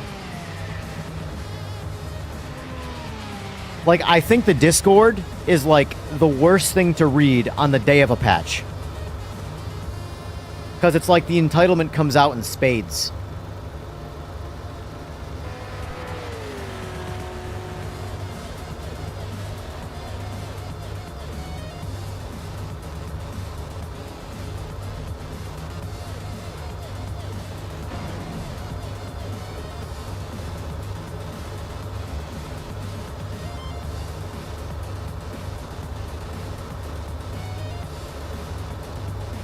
Oh, there's no doubt. Devil, have you played Wreckfest 2 by chance? That's going to be a hit. I'm telling you. I think PMR or any level of like seriously taken race game is going to go hand in hand with Wreckfest 2. Wreckfest 2 is going to be that palate cleanse of seriousness. Where like you just get in there and you just get all your aggressions out and it's a boatload of fun. Okay. I very much look forward to Wreckfest's full release, console and everything. Because it's so much fun, and it plays so well. It's a much more simple game, but it plays very well.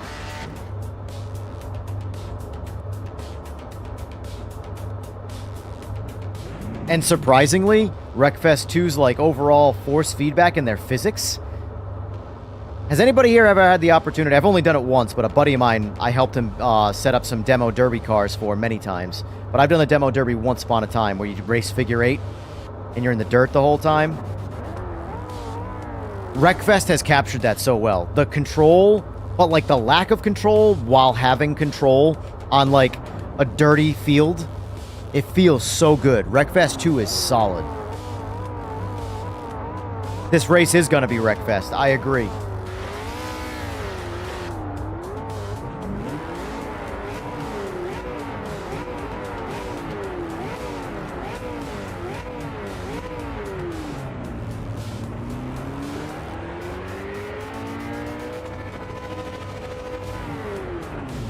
By the way, guys, I've still not experienced the throttle issues in this game that people say they have.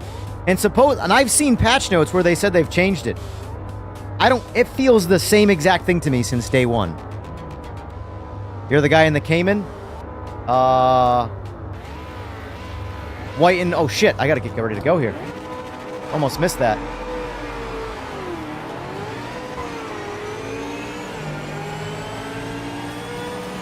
Oh, shit. Why am I always on the inside?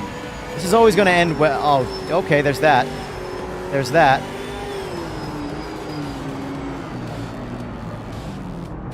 Well, thank God I could get ghosted through. Oh, that's not a ghost.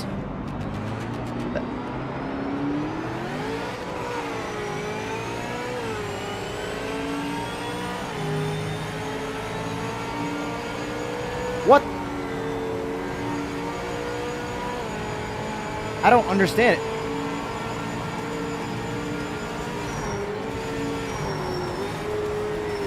I'm so very confused right now. Oh! Jesus, H! Making me punch my microphone, folks!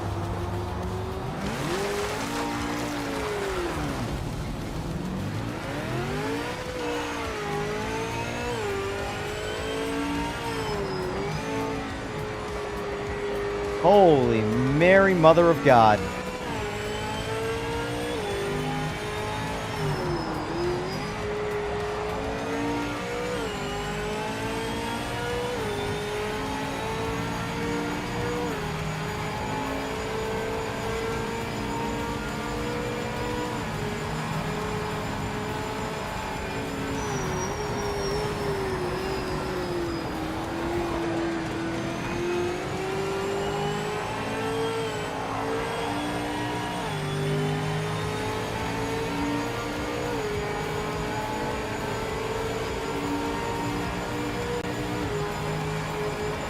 Why are these cars going so slow? It's got to be the internet, right? The server. Like, I am going around these cars like I have an extra 200 horsepower. Maybe Eagles installed my mod. Hey, is this you, Roloto Massey? Sorry, I totally butchered your name.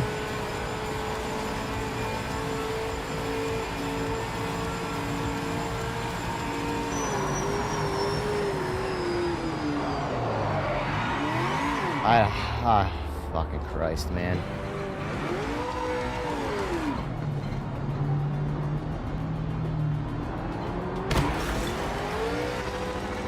That's my bad. That was a shit re-entry.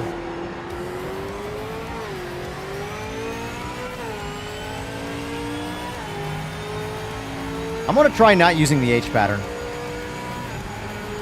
Because I have to wonder if my downshifts are being caused from, like, delayed downshifting with the H pattern.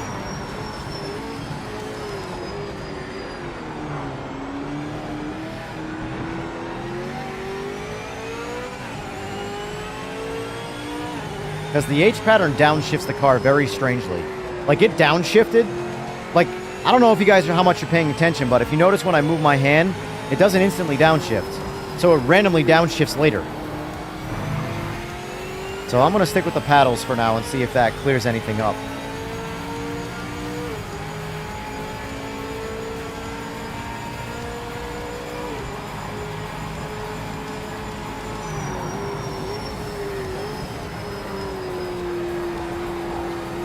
Because what it's doing with the paddles is it's rev matching. It's not rev matching with the clutch or with the H pattern. And I'm pretty sure I have auto blip on. So it should, even if I'm using an H pattern, auto blip it. Now, I could be wrong on that.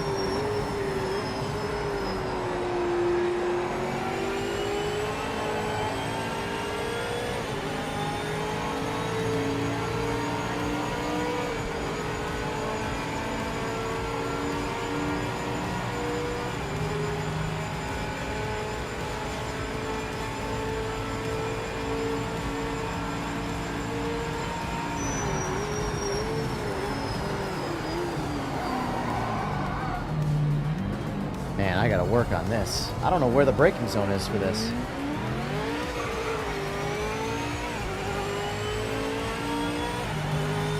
Let me see something quick.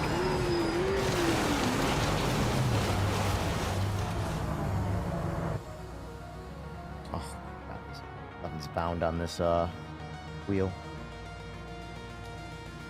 Auto blip. Let's make that authentic. See how that feels, if that changes anything. Same with auto cut.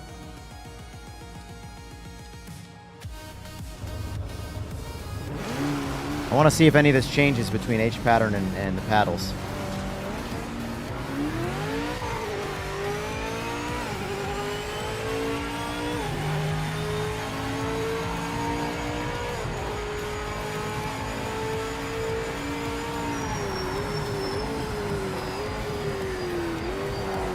That seems normal.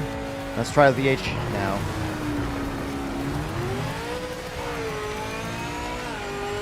Sounds different still. Nope. There's no rev match with the H pattern, but when I use the paddles, it rev matches. Even with auto blip off.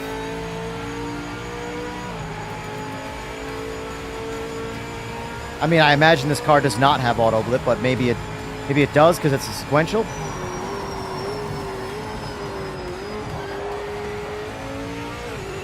Because that's what's hurting me with the H pattern, is because it's not auto blipping, it's locking up the rear tires when I downshift.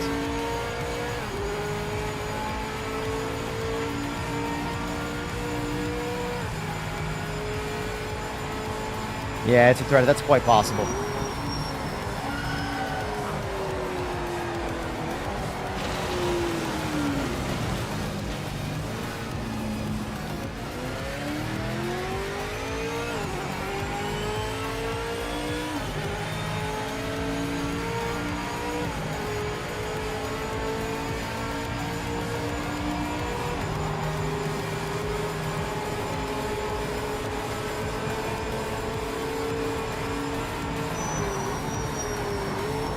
Oh my god, what am I doing?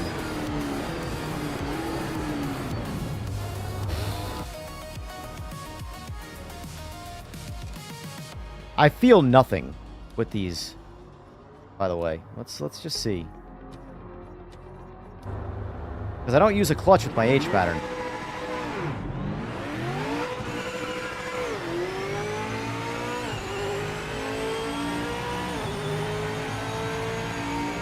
Brake at 200.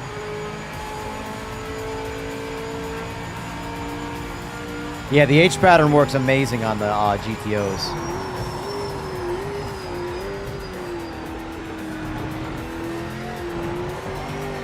Like, I can't even drive the GTOs with a paddle.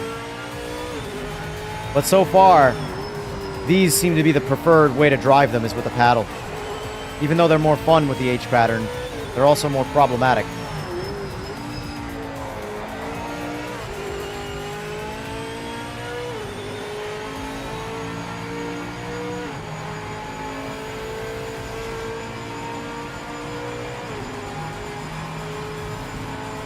Yeah. Speaking of notoriously hard to code, have you tried AC EVO?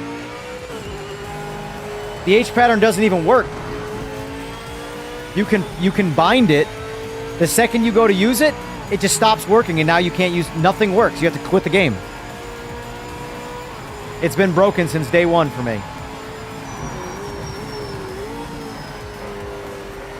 AC EVO's got a long way to go. That's the part that pisses me off. The public sentiment.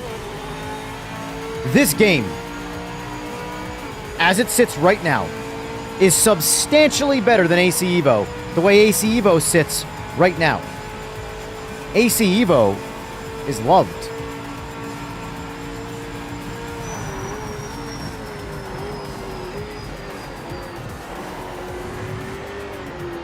AC EVO has good things going for it, but it's not even close to ready for launch.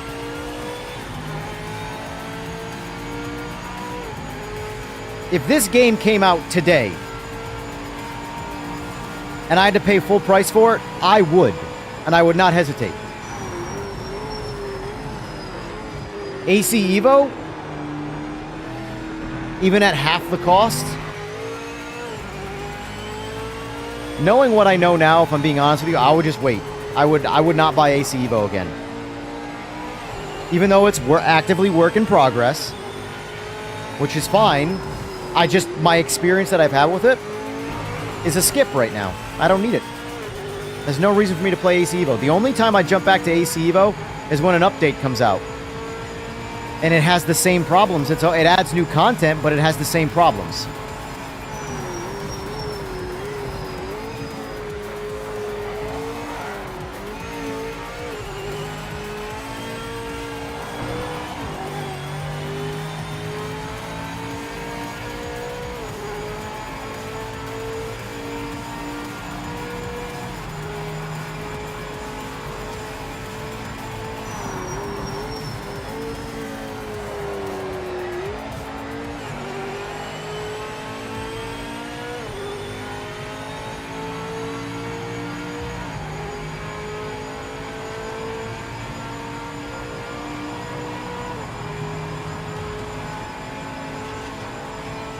I'll be honest with you. The only things I like about AC EVO right now is the F2004 and the Dallara EXP.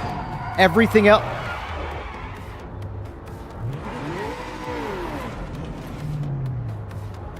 This is nice. I'm just going to talk. and finish the race in a minute. And it's not looking like I'm gonna.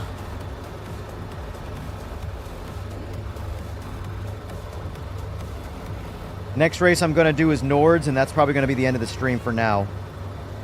Until tonight.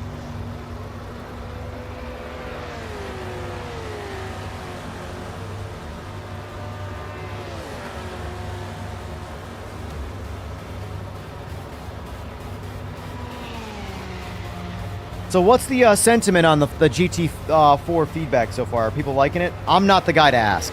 I won't provide any positive feedback on the GT4s just because I don't drive them. I don't like them in general. Not this game or anything. I just don't like GT4s. I hated them in Gran Turismo 7.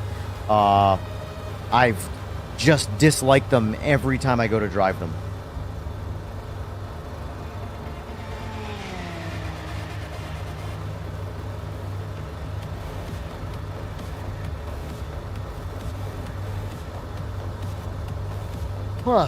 I need a nap. You guys take naps? I take a lot of naps. I love naps. I couldn't live without a nap. Like a half-hour power nap? Oh my god, a half-hour power nap's incredible. You can drive them now and push. That's good. That's good. I'm glad they're better now. Because I did know I drove them before, and I'm like, these cars are way too slow and way too hard to drive for me to ever want to get in ever again.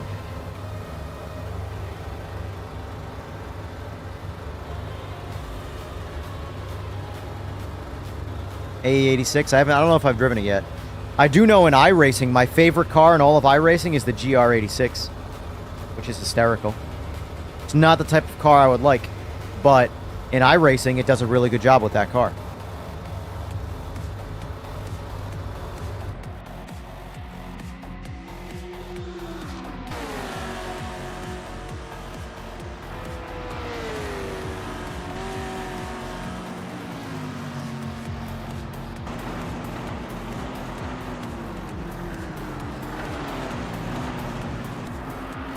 Like them better than GT3s right now? That's going to be hard for me to ever say, but I'm glad you do. Here's the thing. I don't really like GT3s.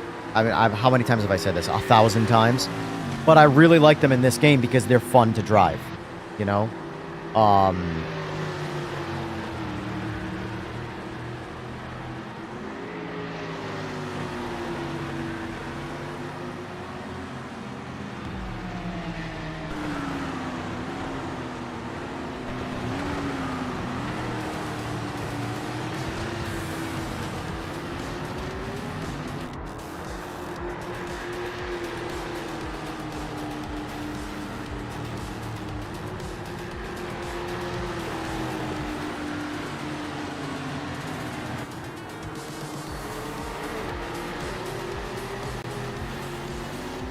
From a scale of 3 to 17. Interesting scale.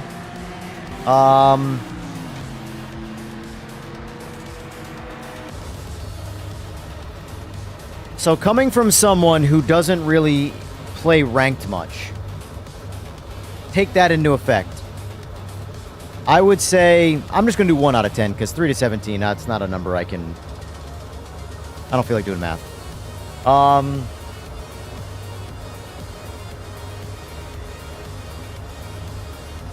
I think 7.5 is fair.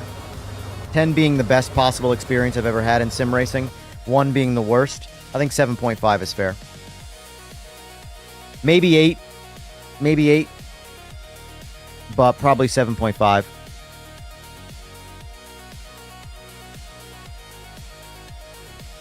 But I don't play ranked either, like I said. So, fair warning, if you're a diehard ranked player, I don't know how ranked would feel to you in this. Alright guys, grand finale for me. Turning off quali. We're doing 2 quick laps.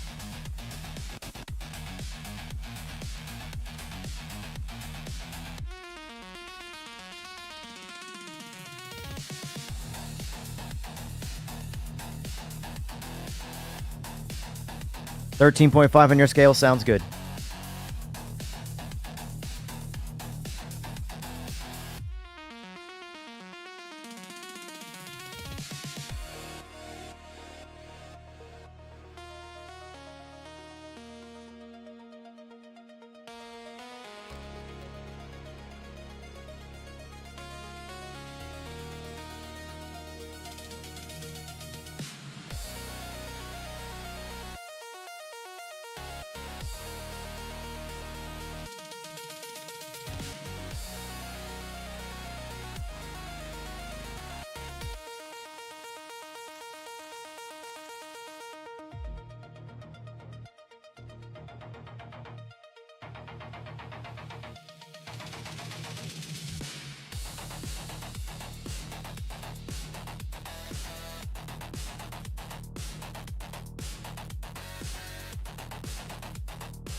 All right, this is my grand finale race, and then I'm done for at least a while.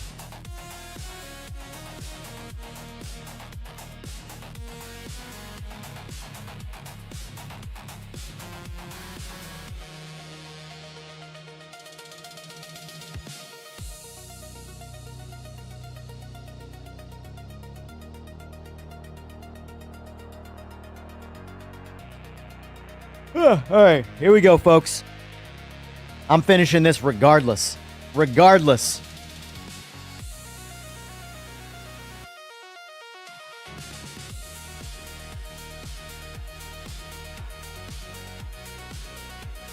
The Ford is a pretty balanced car in my opinion. It drives really good. It feels kind of the same on all the tracks.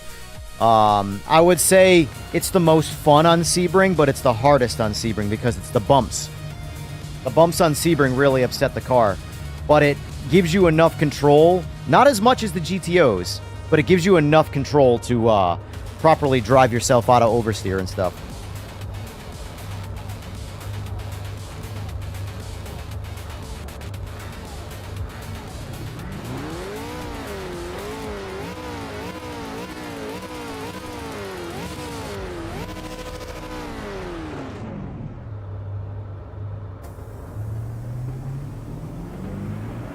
Have a good one, Devils. Thanks for being here, buddy. How are the driving standards? Oh, well, that's another story.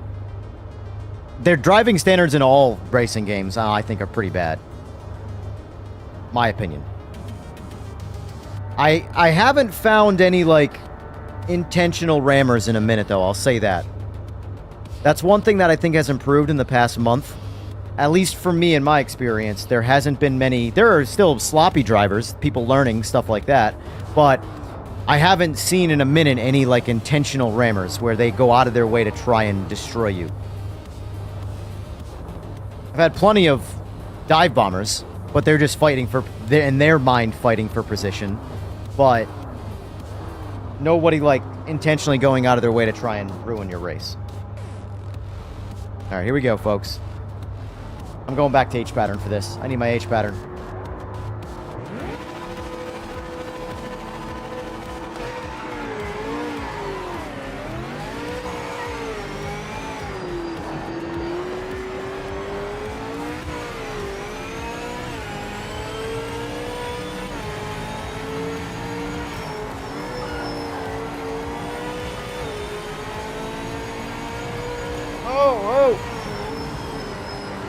Almost lost the wheel. I guess I'm going back to paddles.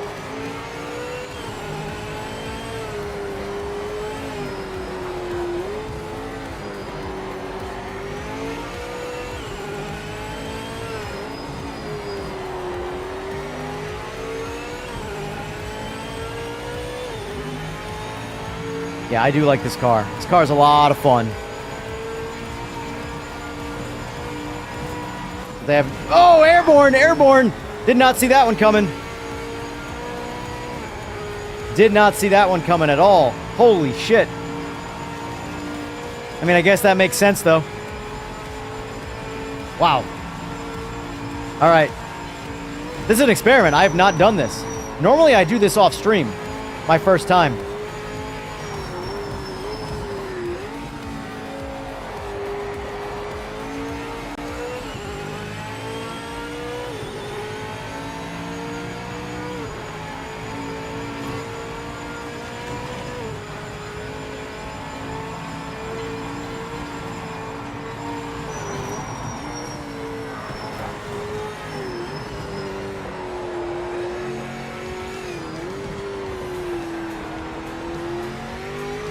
Best track in the world.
The guy's backing out.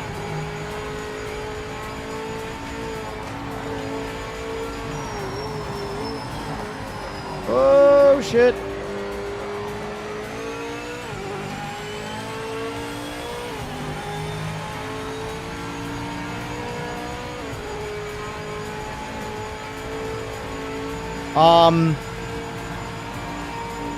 Bronco, I can say that I have had the chance to try a file for controller.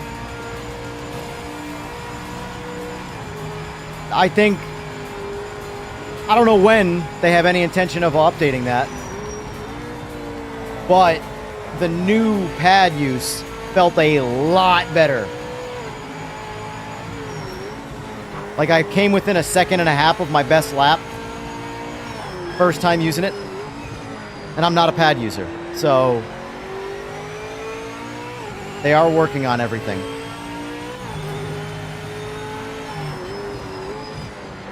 That's the one advantage, guys, to being on PC is you don't have to get a game update to try an experiment.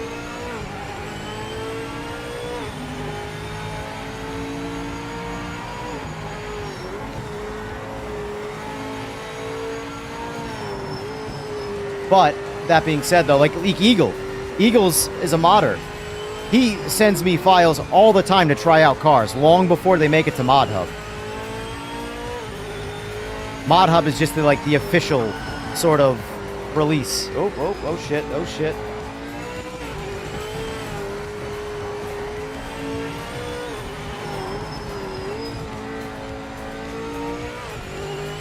But yeah, pad use, I think in the next, I don't know when, like I said, upcoming patches at some point, pad use is going to feel really good on this game.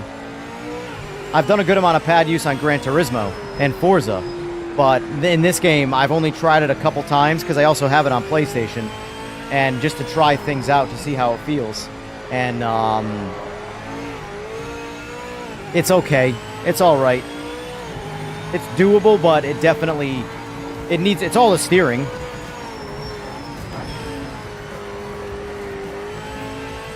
It's the slow return to center that makes them really hard to drive on pad right now.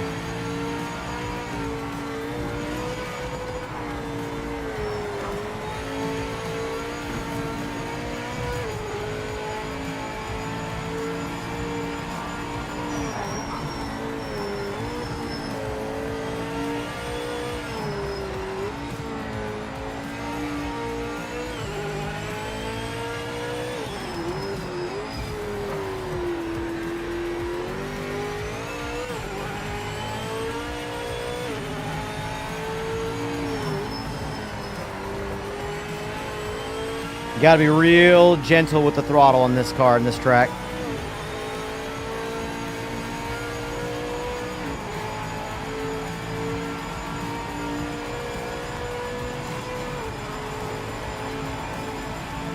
Yeah, usually the first lap, all the struggle bus drivers tend to be out of your way.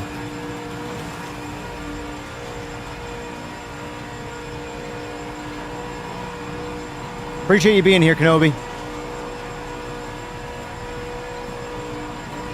Grumps, who did?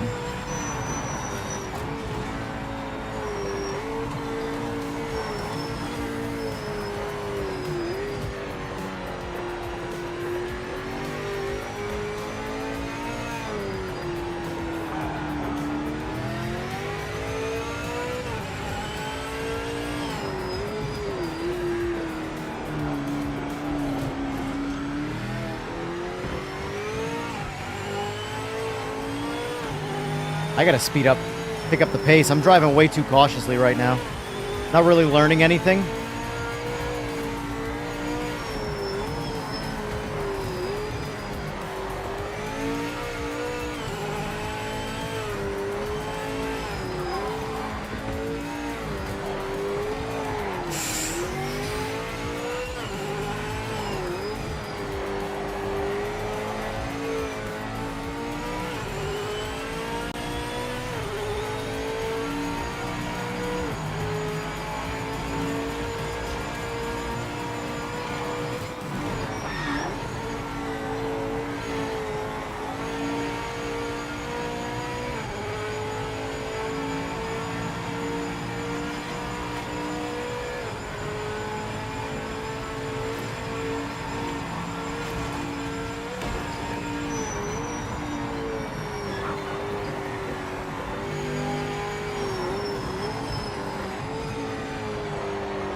It's the threats coming for me.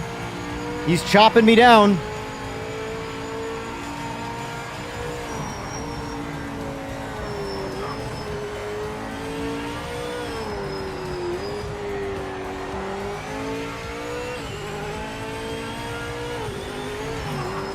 I'm actually going slower than I was the first lap.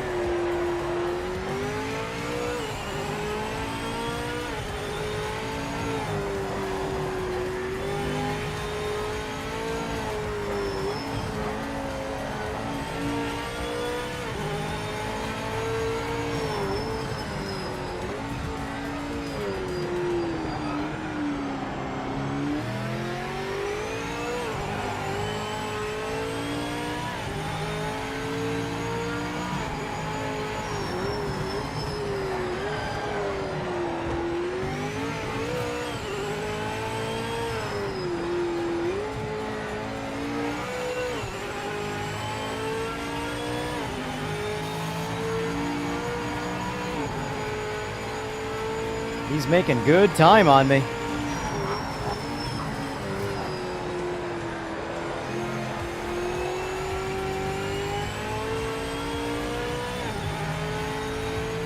Like actively running me down. Every time I look over there, the deficit is less and less.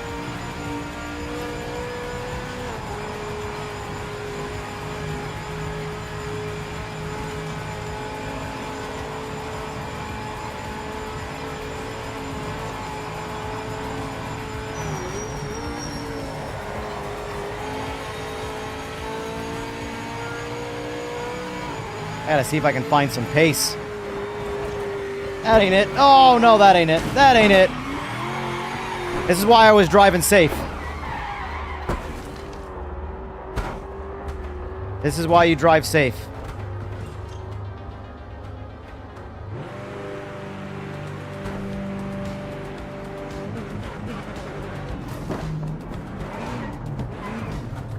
God fucking damn it. Like, trying... We're done. We're done.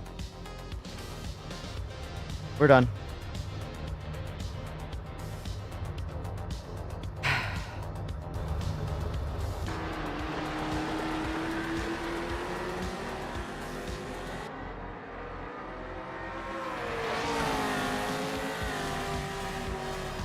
I need a nap.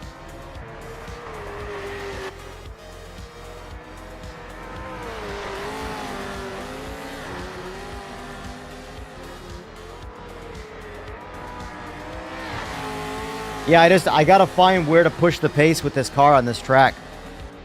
Because the car is, it's a tough car to drive, and I was like, I was paying attention to him behind me, and he was actively running me down.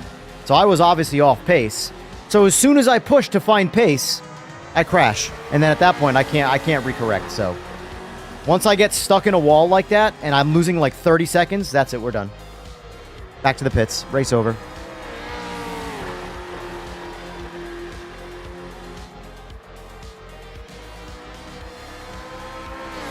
Yeah, he's making good use of the grass, I'll say that.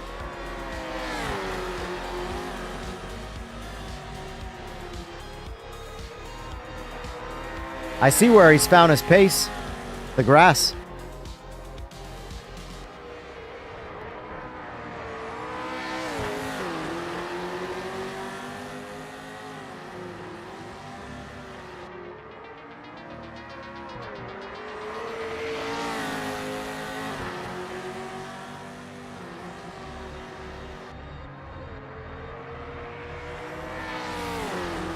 Jesus. His use of the grass is pretty good, though. I'm not gonna lie. Call this man the lawnmower man.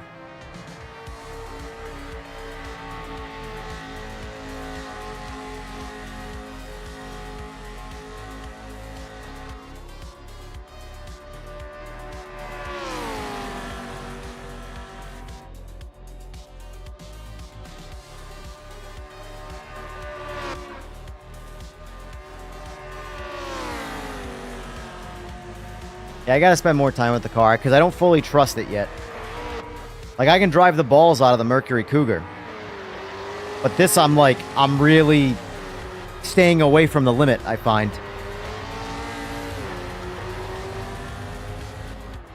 Nice job, sir. Nice job.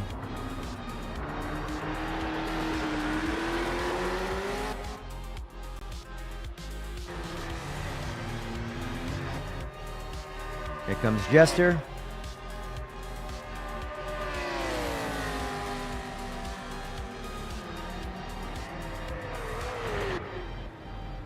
Up, up. Oh, Cole trickled it, though. He recovered. See, when you can recover like that, I'll continue the race, where you're at least going the right direction after a spin out. But when I'm stuck in the wall backwards, reversing. Is he going to reverse through? There it is. Reversing to the finish line.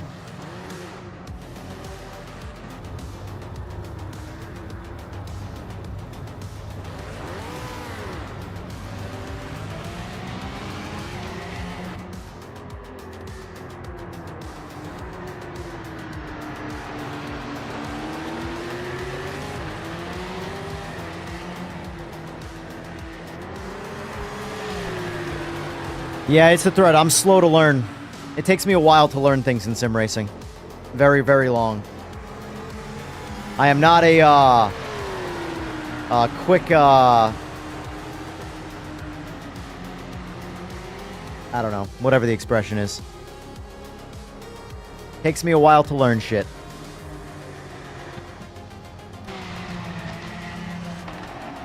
Go get him, Eagles!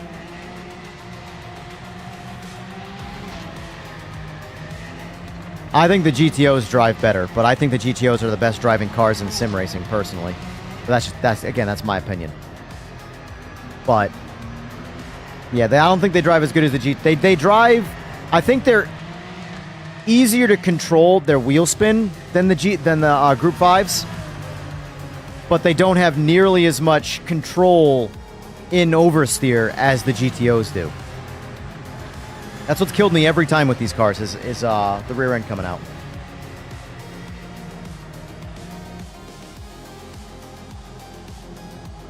All right, calm down, calm down. Spent like half the race being airborne. Nice.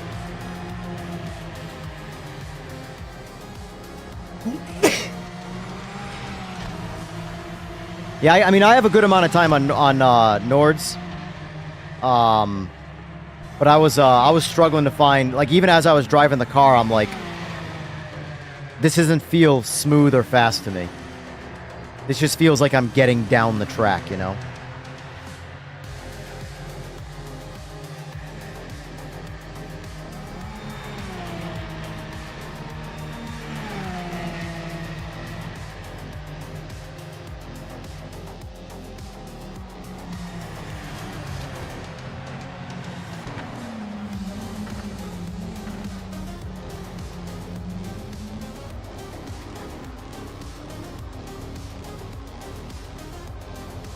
No, I know.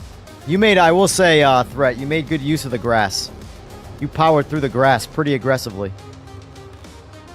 Question is, did it let you post a lap time because of that, though? I'm curious. Where's your... Oh, right there in front of me. Yeah, see? Because you were in the grass, it didn't let you post a lap time. But good use of the grass, though, that's for sure. Alright, boys, I'm done for now. I'm going to send you over to Jester, since he's still on. I think he's still on, right? Yeah, he's still on. I'm going to send you over to Jester for now. I'm going to be back on in about 9 hours or so. No. 10 hours. I can count. I can do math. Anyway, folks, this has been fun. I really enjoyed this car. I plan on adding this to my list of cars that I drive a lot of. So anyway, folks, thank you for being here. And I'll see you at 11 o'clock tonight. Until then, go enjoy Jester's stream. Have a good one.